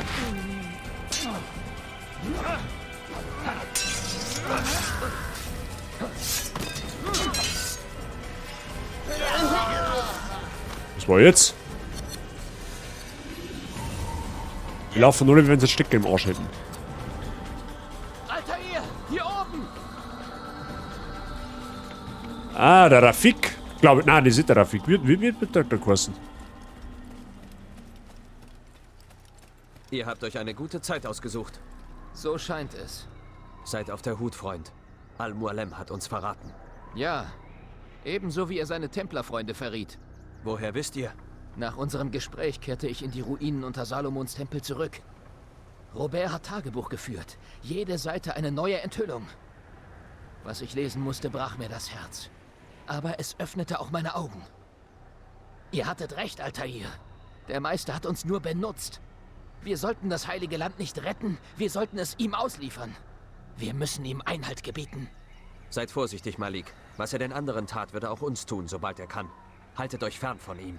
Was schlagt ihr vor? Freibier! Mein Schwertarm ist noch stark und meine Männer immer noch die meinen. Es wäre ein Fehler, uns abzuweisen. Dann lenkt seine Lakaien ab. Greift die Festung von hinten an. Wenn ihr sie von mir ablenkt, kann ich vielleicht zu Al-Mualem durchdringen. Ich tue, was ihr verlangt. Diese Männer, sie sind nicht sie selbst. Wenn ihr es vermeiden könntet, sie zu töten. Ja. Nur weil er die Gebote der Bruderschaft verraten hat, müssen wir das nicht auch tun. Ich tue, was ich kann. Mehr verlange ich nicht. Friede sei mit euch, mein Freund. Eure Anwesenheit hier wird Frieden bringen. So, jetzt was ganz Geschubstes drauf sagen. Mehr Geschubst ist mehr gut, Mr. Seitsching. Das müsst ihr jetzt auch gerade du ein bisschen wissen. Freibier wo? Da drin. War zum Friedenstiften nicht schlecht, meine ich. Da ist es viel einfacher geht. Die sollen sich auf einer Brotzeit zusammensitzen mit 2 Maß Bier und dahin geht's.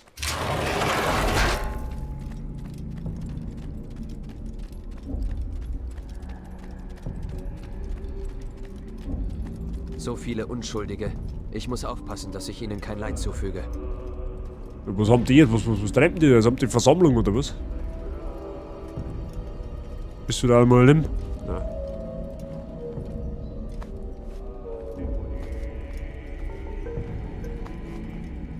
Schnaps und eine gescheite Brotzeit dazu auch nicht mehr? wer nicht, ist die Frage. Wer darf das nicht?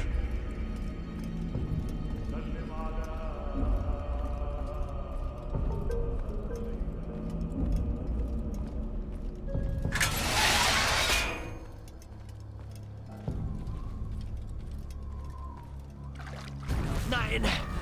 Was geht vor?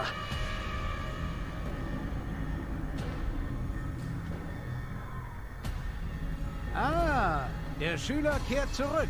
Ich war nie fürs Davonlaufen. Und nie fürs Zuhören gleichwohl. Deshalb lebe ich noch.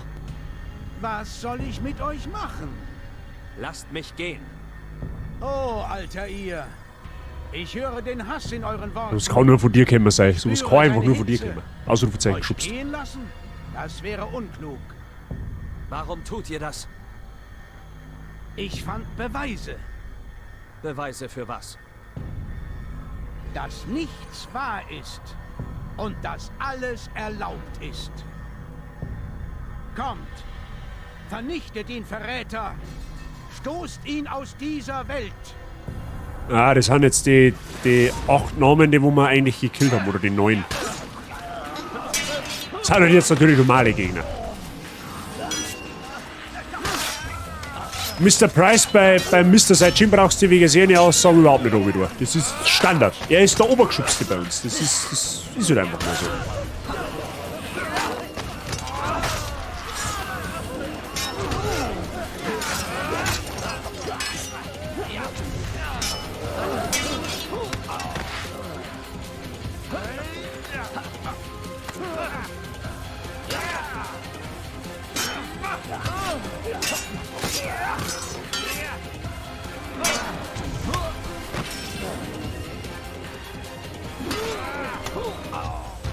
Das ist ja wieder der andere jetzt, oder?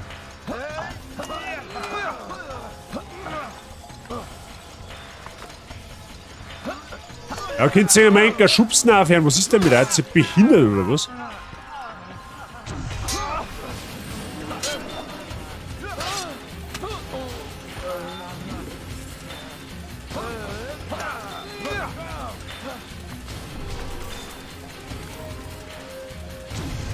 So, das zählt als Kill, gell? Stellt euch! Oder habt ihr Angst? Ich habe vor tausenden Männern gestanden. Jeder davon euch überlegen. Und sie alle sind gestorben. Durch meine Hand. Ja, kein Wunder, wenn er sich nicht rühren kann. Keine Angst. Du Volldepp. Beweist es. Was sollte ich fürchten?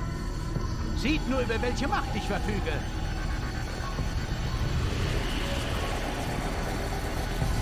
Ja, da kann man schon mal Jutsu der Schattendoppelgänger, oder was?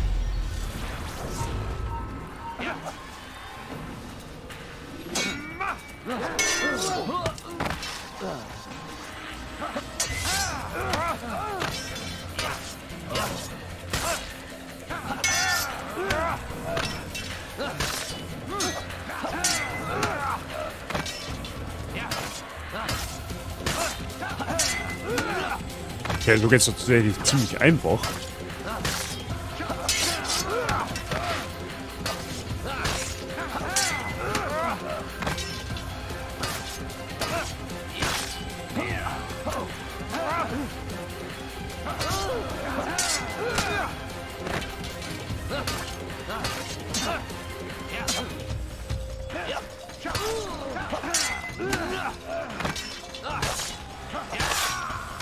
So, da war es nur noch einer.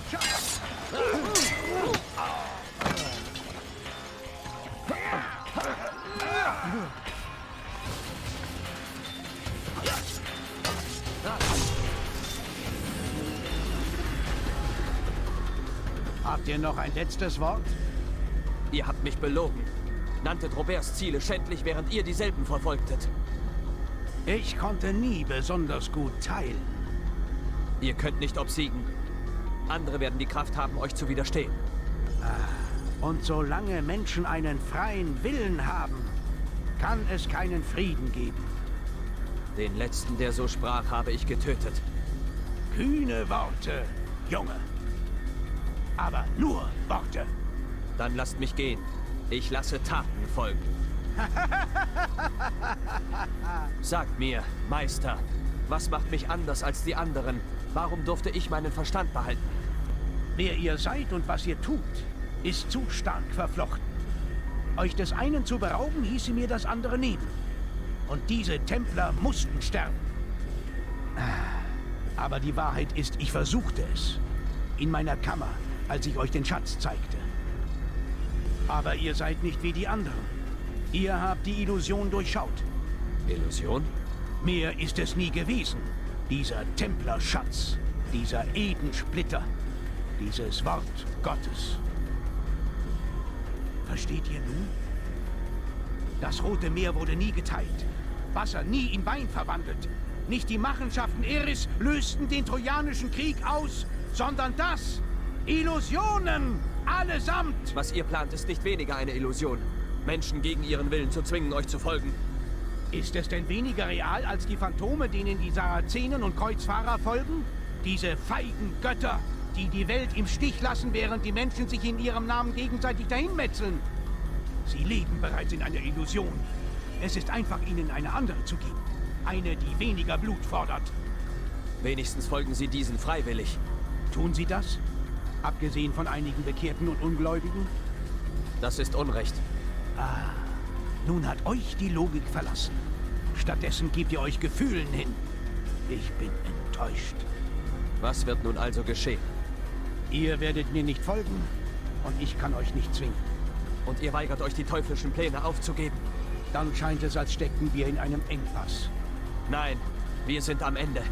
Ah, ich werde euch vermissen, alter ihr. Ihr wart mein bester Schüler.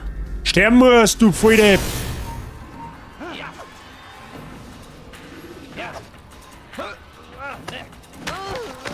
Hey, der hat mir ins Pipperlein gehabt. Das ist aber nicht flauschig. Ich kann rein ins Pipperlein haben. Blind, alter ihr. Ihr wart die ganze Zeit überblind und werdet es immer sein.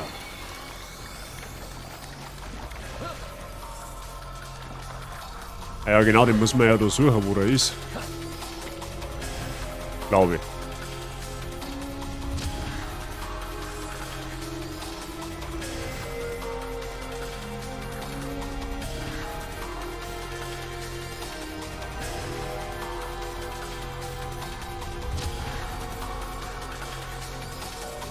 Da meine ich, das hat man sogar irgendwie gesehen, wenn mich nicht alles täuscht.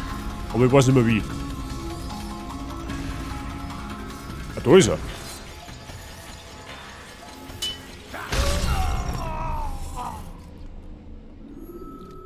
Ach so, da ist man. Aha, da ist man One-Hit. Okay, alles klar, gut. Träger können leicht ihre Deckung verraten.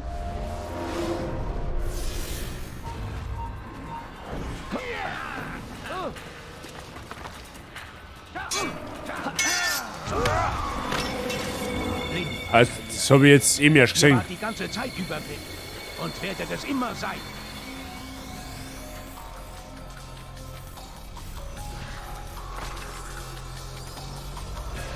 War da herum irgendwo, meine, gell?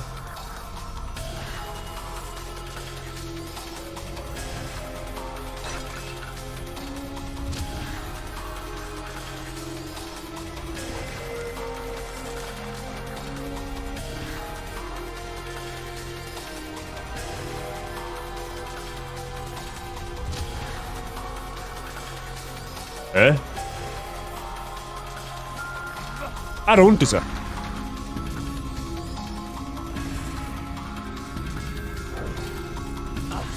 Meine Klinge sieht für mich, Al-Mualim. Sie durchschneidet die Dunkelheit.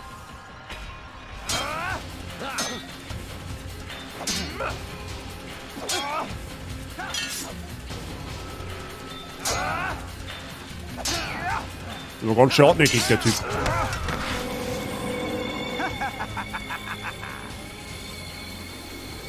Der ist auch nur cool, weil er einen Endsplitter hat.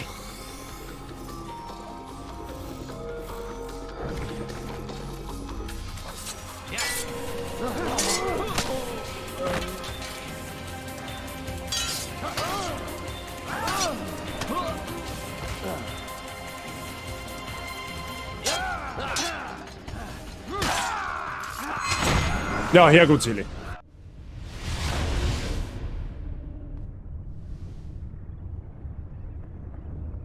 Unmöglich.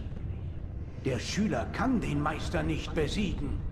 Nichts ist wahrhaftig. Alles ist erlaubt. So scheint es. Ihr habt gesiegt. Geht und nehmt euren Preis entgegen. Ihr habt mit dem Feuer gespielt, alter Mann. Es hätte zerstört werden sollen. Das einzige Zerstören, das die Kreuzzüge beenden und wahren Frieden schaffen kann? Niemals. Dann tue ich es. Das wird sich zeigen. Und ich richtete mein Herz darauf zu erkennen, Weisheit, Torheit und Narretei. Ich erkannte, dass auch dies ein Streben nach Wind war. Denn in der ganzen Weisheit ist viel Verdruss. Und der Erkenntnis nährt das Leid. So, das sind Standorte, Freunde der Sonne. Zerstört es. Zerstört es, wie ihr gesagt habt. Ich kann es nicht. Doch, ihr könnt, alter ihr. Aber ihr werdet nicht.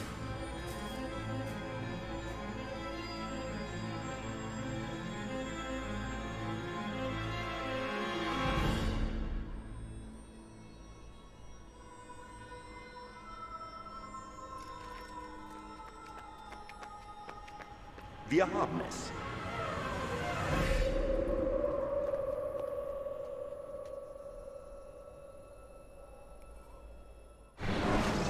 Ja, das war's jetzt wieder wie.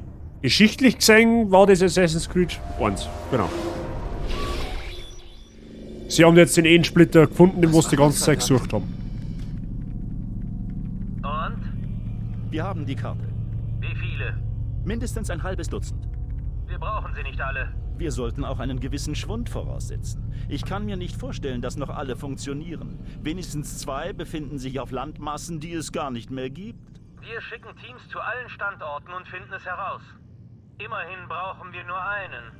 Und der Rest? Sammeln Sie sie ein. Wir dürfen nichts dem Zufall überlassen. Das Letzte, was wir brauchen, ist ein verdammter Überlebender, der in der neuen Welt Ärger macht. Der Assassine? Wir haben, was wir brauchen. Töten Sie ihn. Halt! Sie wissen, wie die Dinger funktionieren. Wir können da nicht einfach reinspazieren. Was meinen Sie? Wir könnten ihn noch brauchen. Seine Erinnerungen. Ich empfehle, ihn festzuhalten, bis wir sicher sind, dass uns an den Fundstellen keine Überraschungen erwarten. Das ist Zeitverschwendung. Sie haben es doch selbst gesagt. Wir dürfen nichts dem Zufall überlassen. Also gut. Stellen Sie sicher, dass wir ihn nicht mehr brauchen. Dann töten Sie ihn. Gut. Ah, diese Sekretärin ist auf unserer Seite. Sie meine Autorität nicht. Ich habe Ihnen den Arsch gerettet. Gehen wir. Wir haben noch viel zu tun. Machen Sie es sich nicht so gemütlich. Wir kommen bald genug auf Sie zurück.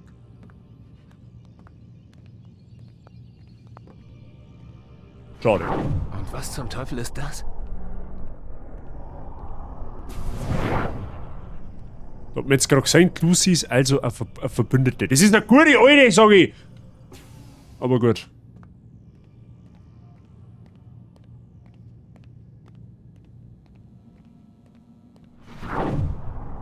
Oh mein Gott. Die Botschaft habe ich noch nie so wirklich verstanden. Sieht aus wie... Ist das Blut? Wen zum Teufel haben die vor mir hier festgehalten? Und was ist mit ihm passiert? Was hat das zu bedeuten?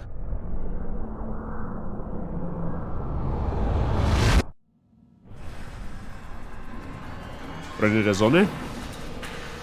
Teil 1 abgeschlossen. Ja? Den ersten Meilenstein auf unserer Assassin's Creed Reise im Jahr 2022 haben wir durch. Ja, ich bin irgendwie froh drum auch. Weil, aus Gründen. So ein kleiner was dazu. Aber ja, Teil 1, der Beginn der Reise. Hat es eigentlich wenigstens taugt. Ja? Das war einmal die interessante Frage.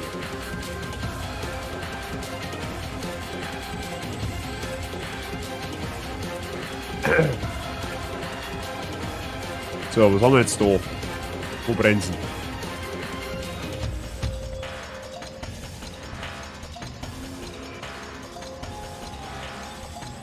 Ein Misserwerb taugt's immer.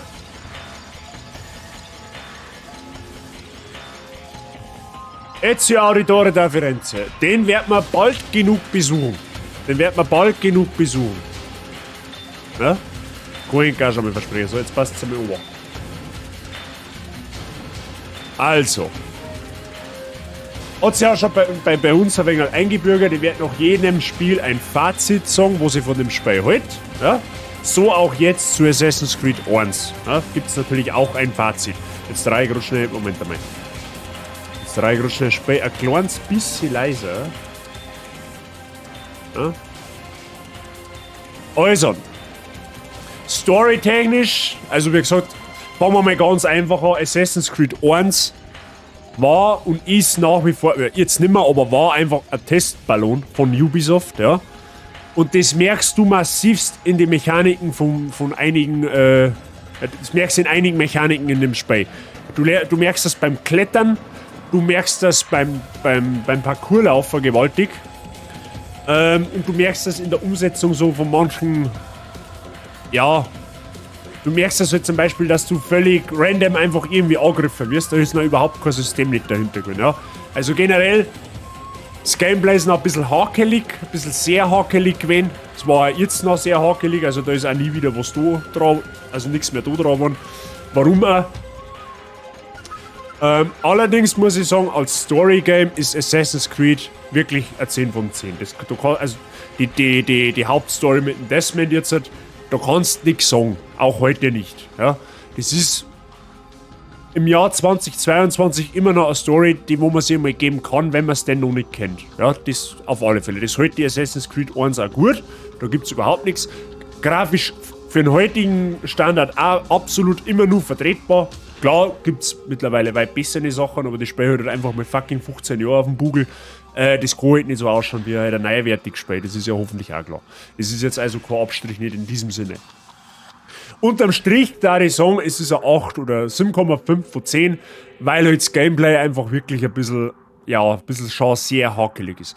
Was allerdings der 2er um Längen besser macht. Also der 2er ist viel besser umgesetzt. Da ist viel mehr Story-Element noch mit drin.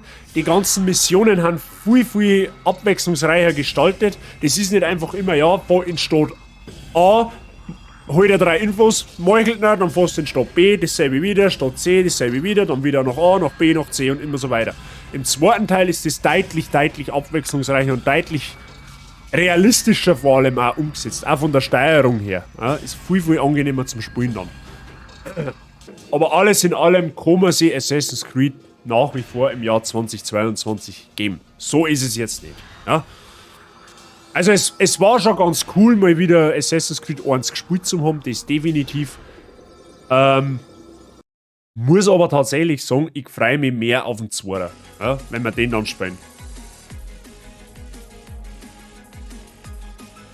Genau, ist ein wenig in die Jahre gekommen, aber grafisch kannst du ihm das nach 15 Jahren nicht übel nehmen. Das ist, wie gesagt, grafisch, das kriegt von mir keinen Abzug, nicht wegen der Grafik, weil das war ja Blödsinn. Ja? Also wie gesagt, den Abzug kriegt es eigentlich nur für das hakelige Gameplay und für die Mechaniken, die wo zu damaliger Zeit halt einfach nicht wirklich weit nur ausgereift waren, sage ich jetzt mal. Aber es war anständig. Ja? Es war jetzt nicht, da wo ich sagen, das ist ein Totalausfall. Ja? Klar, zwischenzeitlich nervig. Und das ist halt einfach auch wieder dessen geschuldet, weil halt einfach manche Mechaniken noch nicht so auf der Höhe waren, wie ich schon gesagt habe. Aber gut, das sind Testballon einfach. Ja. Wir werden den zweiten Teil spielen. Versprich ich, den werden wir definitiv spielen. Allerdings nicht gleich im Anschluss. Ich möchte die ganze Assassin's Creed-Reihe so ein bisschen über das nächste halbe, die dreiviertel Jahr verteilen. Wir spielen als nächstes ganz was anderes. Habe ich vorher zum Mr. YBO und zum Mr. Motzog schon angeschnitten. Ich habe nicht gesagt, was wir spielen. Und da bin ich gespannt, wie das ankommt. Ja. Ich werde es jetzt gleich noch spoilern, sozusagen, was wir spielen. Ich bin da echt gespannt, wie das ankommt. Ich glaube, 50% von meiner Community werden es feiern. Die werden damit was anfangen können. Und 50% werden wahrscheinlich nicht so viel anfangen können damit. Aber es ist allerdings ein Story-Spiel. Ja. Das Jahr wird generell sehr stark geprägt von Story-Spielen auch. Und ich habe das Spiel vor ja, in meiner jüngsten Jugend, sage ich mal, so mit 14, 15 umeinander habe ich das Spiel sehr, sehr gern gespielt. Und es finde ich sogar schade, dass sowas in die Richtung nicht heutzutage auch noch erschienen ist. Ja? Mach mal RS, was ist denn RS? Ich war ja dafür, dass wir RS durchspielen. RS, was ist denn RS? Was ist RS? Ich war ja dafür, dass wir RS durchspielen. Rocksmith. Ja, na, da bin ich raus. Rocksmith durchspielen, schwierig. Na, also passt auf. Langer Rede, gar keinen Sinn. Der Bazi wird zum Super Saiyajin. Kappa. Ich zeige euch jetzt einfach einmal, was wir spielen, ja? Was ich geplant habe. Wir schauen es uns mal an, ja? Für den einen oder anderen wird das vielleicht was sein. Für den einen oder anderen hat er vielleicht auch nicht, ja? Und zwar, jetzt passt's auf. Als nächster spielen wir mir natürlich Elden Ring, ja, das ist sowieso klar, das läuft jetzt auch bis auf weiteres weiter. Spielen wir morgen weiter, Freunde. Unbedingt einschalten, morgen schauen wir uns ein neues Gebiet an. Aber für Assassin's Creed wird ab nächster Woche folgendes Spiel nachrücken. Vielleicht kennt es sogar der eine oder andere. Sicher bin ich mir da jetzt noch nicht.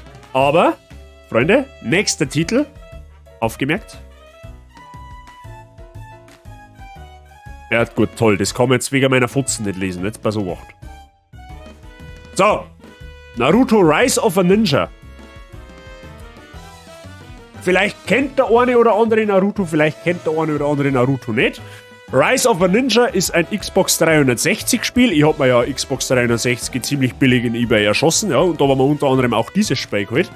Das Spiel ist ein Mix aus Open World und Beat'em Up. Ja, wir verfolgen halt quasi die komplette Story dahinter. Wir schauen es uns jetzt einfach einmal an. Der Vibe schreibt schon, da ist er raus. Völlig okay. Ja, das ist quasi ein Anime-Spiel, mehr oder weniger. Wie gesagt, ist ein Open-World-Spiel. Ist sehr, sehr gut gestaltet auch, vor allen Dingen. Schauen wir mal, vielleicht taugt es den einen oder anderen. Schauen wir mal. Wie gesagt, wir schauen uns mal an. Es hat auch eine Story. Wir spielen mal die Originalstory sozusagen nach. Reis von einem Ninja, ich is lieber von einem Chinesen. Ja, ein Ninja ist ja praktisch. Nein, ein Ninja ist ein Japaner, aber ist wurscht. Ich bin gespannt. Wie gesagt, 50% von meiner Community wird damit nichts anfangen können. Du kennst noch Ultimate Ninja Storm. Ja, das ist der Vorreiter gewesen, sozusagen. Also, das Spiel jetzt. Ultimate Ninja Storm ist auf der PS3 damals das erste erschienen und Microsoft hat halt damals gesagt, hey, wir brauchen auch irgendwie sowas. Ja, aber Storm war halt damals einfach besser vom Kampfsystem halt auch eher. Aber was Rise of a Ninja wirklich geil gemacht hat, war die Open World. Du kannst da frei umeinander rennen können. War wirklich nicht schlecht. Also, wenn einer ein wenig was damit anfangen kann, dann wird einem das bestimmt nicht zuwider sein, sag ich mal. Dann Herbert taugt es zum Beispiel und am Wert taugt es auch. Beim Saiyajin kann ich es nicht genau, ganz teilen und der Preis kann mit Naruto zumindest auch schon mal irgendwas anfangen. Es ist ja schon mal was.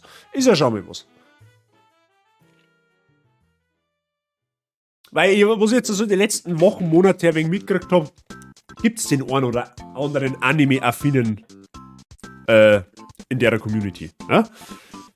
Du bleibst bei One Piece. Völlig okay. One Piece gibt es leider kein gutes Spiel nicht, was man für einen Stream spielen kann. Ja? Da gibt es halt Pirate Warriors, aber das ist halt einfach sinnlos umeinander dreschen. Ja?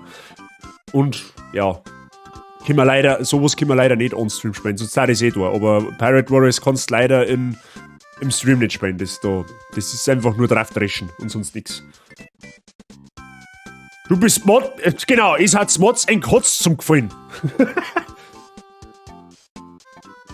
Ich muss nichts mehr dazu sagen, du weißt, ja, der Mr. Boxer ist auch dafür. Das weiß ich schon. Mr. Boxer hat mich damals sogar auf Naruto gebracht. Das habe ich damals sogar verabscheut. Ah ja, mein Cam ist weg, genau. Mr. Herbert, berechtigter Einwand. Da ist mein Camp, da, bin wieder da. Der Mr. Boxer hat mich damals sogar auf Naruto gebracht. Das habe ich damals sogar nicht so gut gefunden und dann haben wir mal 2, 3 Folgen mit ihm angeschaut, weil das immer noch Dragon Ball GT gekommen ist. Ja, und irgendwann, man hat dann doch einmal ein wenig angeschaut. Und irgendwann habe ich gesagt, hey, für gut befunden, schauen wir uns an. Nein, aber wie gesagt, Rise of a Ninja, ich meine, wie gesagt, das kennen wahrscheinlich viele nicht. Ja? Ist mir auch bewusst. Aber gebt dem Ganzen einfach einmal eine Chance. Schaut sich zumindest einmal einen Stream an. Und wenn dann wirklich jeder sagt, hey, das möchtest du mit dem Scheiß, ja, dann spielen wir halt was anderes. In Gottsam 30, dann spielst du für mich privat auch überhaupt kein Thema. Ja? Ich muss gar nichts außer Schlafen, trinken und ficken. Ja, und gelegentlich um 3 Uhr in der Früh einen Burger verdrucken. Oh Junge, 3 Uhr morgens, Zeit für einen Burger. Aber was genau meine Art von Spielen ist? Leisure Sweet Larry, das kenne ich nicht. Mr. Saijin, da weiß ich jetzt nicht, was du sagen möchtest damit. Ah ja, Atmen fällt auch noch. Das soll jetzt halt idealerweise hier und da einmal da. Ist auf alle Fälle. Nein, also wie gesagt, schauen wir uns nächste Woche mal in aller Seelenruhe an. Genau, Mahlzeit an der Stelle. Also Serie habe ich nur Shippuden gesehen. Das ist dann, da geht es dann tatsächlich eigentlich erst richtig los. Ja, das, was wir jetzt da spielen, da gibt es ja 2 Teile. Rise of a Ninja und dann gibt es da The Broken Bond. Das fasst quasi die Main Story vom normalen Naruto zusammen. Du spielst da die Main Story und in Shippuden geht es dann eigentlich 3 Jahre später weiter. Apropos, da könnt ihr jetzt eigentlich in Netflix auch mal weiterschauen. Da bin ich jetzt bei Folge 400 oder so, keine Ahnung. Ist eh wurscht. Das hast du aber sauber ausgesprochen. Ja, ich weiß schon, das ist eine bayerische Redewendung, Mr. Motzok. Hat Birchterle letztens gesagt. Okay, da muss ich mir dort anschauen. Das Spiel sagt mir jetzt tatsächlich nichts. Ich weiß, dass DBD gespielt hat jetzt vor gestern. Nein, Donnerstag, weil da habe ich ins Tennistraining müssen, genau. Hast du das noch nicht durch? Nein, die Serie habe ich noch nicht durchgeschaut, aber ich weiß, wie es ausgeht, ja. Das weiß ich schon. Durch das, dass ich jetzt Storm gespielt habe. Abgesehen davon, ja. Aber ich wollte es halt als Anime jetzt dann letztendlich auch nur mal sagen, weil das muss eine Bildungslücke gewesen sein. Ne?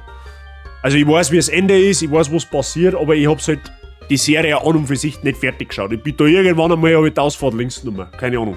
Es ist auf einmal im Sand verlaufen. So, auf die Art, ja. Genau. So. Also, wir halten fest. Elden Ring, morgen wieder. Ab 11 Uhr, morgen machen wir eine dicke Session, Freunde. Morgen werden wir streamen bis ungefähr, also von 11 Uhr weg bis wahrscheinlich 4 Uhr, vielleicht auch 5 Uhr. Und als Nebenprojekt, als Hauptprojekt, als zweites Hauptprojekt schauen wir uns zumindest, wie gesagt, einmal an, ist jetzt einmal Naruto Rise of a Ninja. Ja? Und so hat man feststellen, hey, das ist jetzt wirklich nichts für Eng. Wenn jeder sagt, hey, Alter, ich hab keinen Bock auf den Scheiß, dann haben wir noch ganz viele andere Spiele, die wir spielen können. Ich hab mir da eine Liste am Handy geschrieben, glaubt's mir, wir kommen gut durchs Jahr. Verspreche ich.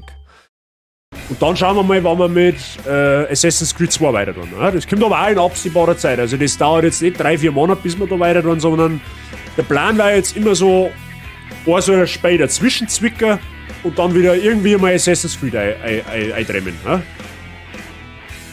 Da musst du morgen um 11 Uhr deine Runden fahren sein. Mr. Boxer, du musst überhaupt nichts. Ja? Wenn du zum Motorrad fahren möchtest, dann fährst du zum Motorrad. Ganz einfach. Mein Stream gibt es keine Anwesenheitspflicht. Ich freue mich natürlich, wenn jeder da ist. Das war wohl sowieso klar. Ich darf da liegen, wenn es mir wirklich, wenn es mir nicht gefreut hat.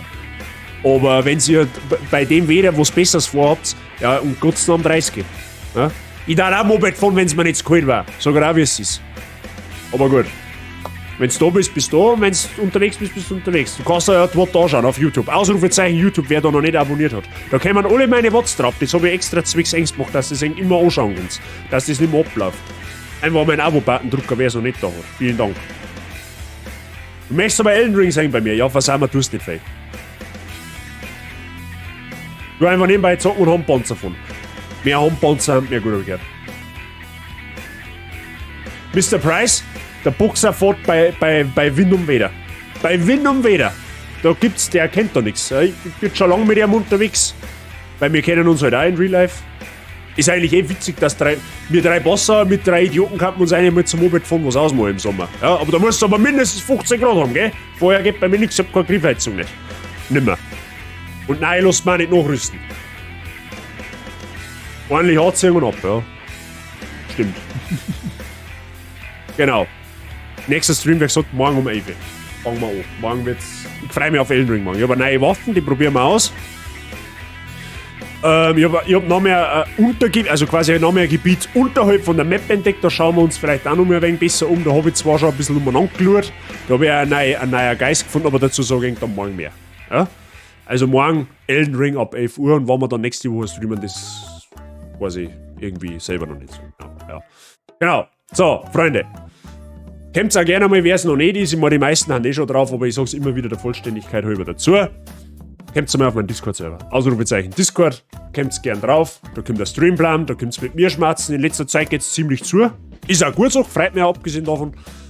Ja, einfach mal vorbeischauen, mit mir reden, mit den Leuten reden, in Kontakt kommen, weil mehr Sozialkontakte haben mehr gut. Ne? Also einfach auf dem Ausrufezeichen Discord und dann ab vom Hof. Ne? Außerdem soll jetzt sonst noch irgendein Neuling da sitzen oder zufällig gerade einer kommen und dem fällt mir an oder was weiß der Teufel was oder denkt sich einfach, Alter, was nervt für behindert, aber irgendwie taugt es mir. Drück mal den Following-Button, kostet nichts, aber mir da helfen. Heute haben wir einen neuen dazu gekriegt, 2 vor 100. Ein 100er war natürlich schön, nicht nur in Scheinen, sondern auch auf Twitch ist das eine feine Sache, wenn man dreistellig wird. Gib dann Druck und Drucker mit drauf. Danke dir. Naruto muss ich zu dem Hintergrund. Ist irgendwie gerade ein netter Zufall, ja, stimmt, Mr. Price. Nein, ist ein Naruto-Hintergrundmusik tatsächlich, ja. Beim Bazi hast du unter 15 Grad nicht die Gerade, sondern nur mehr. Du bist so stark blöd. Du bist einfach so stark blöd. Okay. So, Freunde, da ist der Discord-Server. Meine Mods schlafen schon wieder. So, und jetzt schauen wir mal. Ich werde jetzt zu einem Arbeitskollegen von mir weiterschicken. Der spielt Plugtail. Ja. Ich vermute mal, dass er mir das früher oder später auch mal spielen werden. Ich hab da nämlich schon so, ich spüre da, wo sie meinen Urin wird, wer sich das aus Wunschgame äußert. Genau. Hat man sagen lassen, das ist ein gutes Story-Game. Ich werde dann nicht dabei bleiben, weil ich mich auch nicht spoilern lassen möchte, falls wir es wirklich einmal spielen. Genau. Lasst bei dem Typen gerne mal ein bisschen Liebe da, der war auch vorher im Chat. Zum guten Michi, Leitdenk weiter. Der ist auch schon kurz vor meinem Affiliate-Status, also bitte Liebe gönnen. Ich weiß jetzt nicht, ob er heute ausnahmsweise mal wieder Borisch schritt. Das ist irgendwie so ein Mischmasch bei ihm. Mal Borisch, mal Hochdeutsch, keine Ahnung. Da freut er sich bestimmt. Ja? Also Daumen da lassen, ist ganz wichtig. Wir haben noch einen Rec-Command, das wisst ihr hoffentlich auch.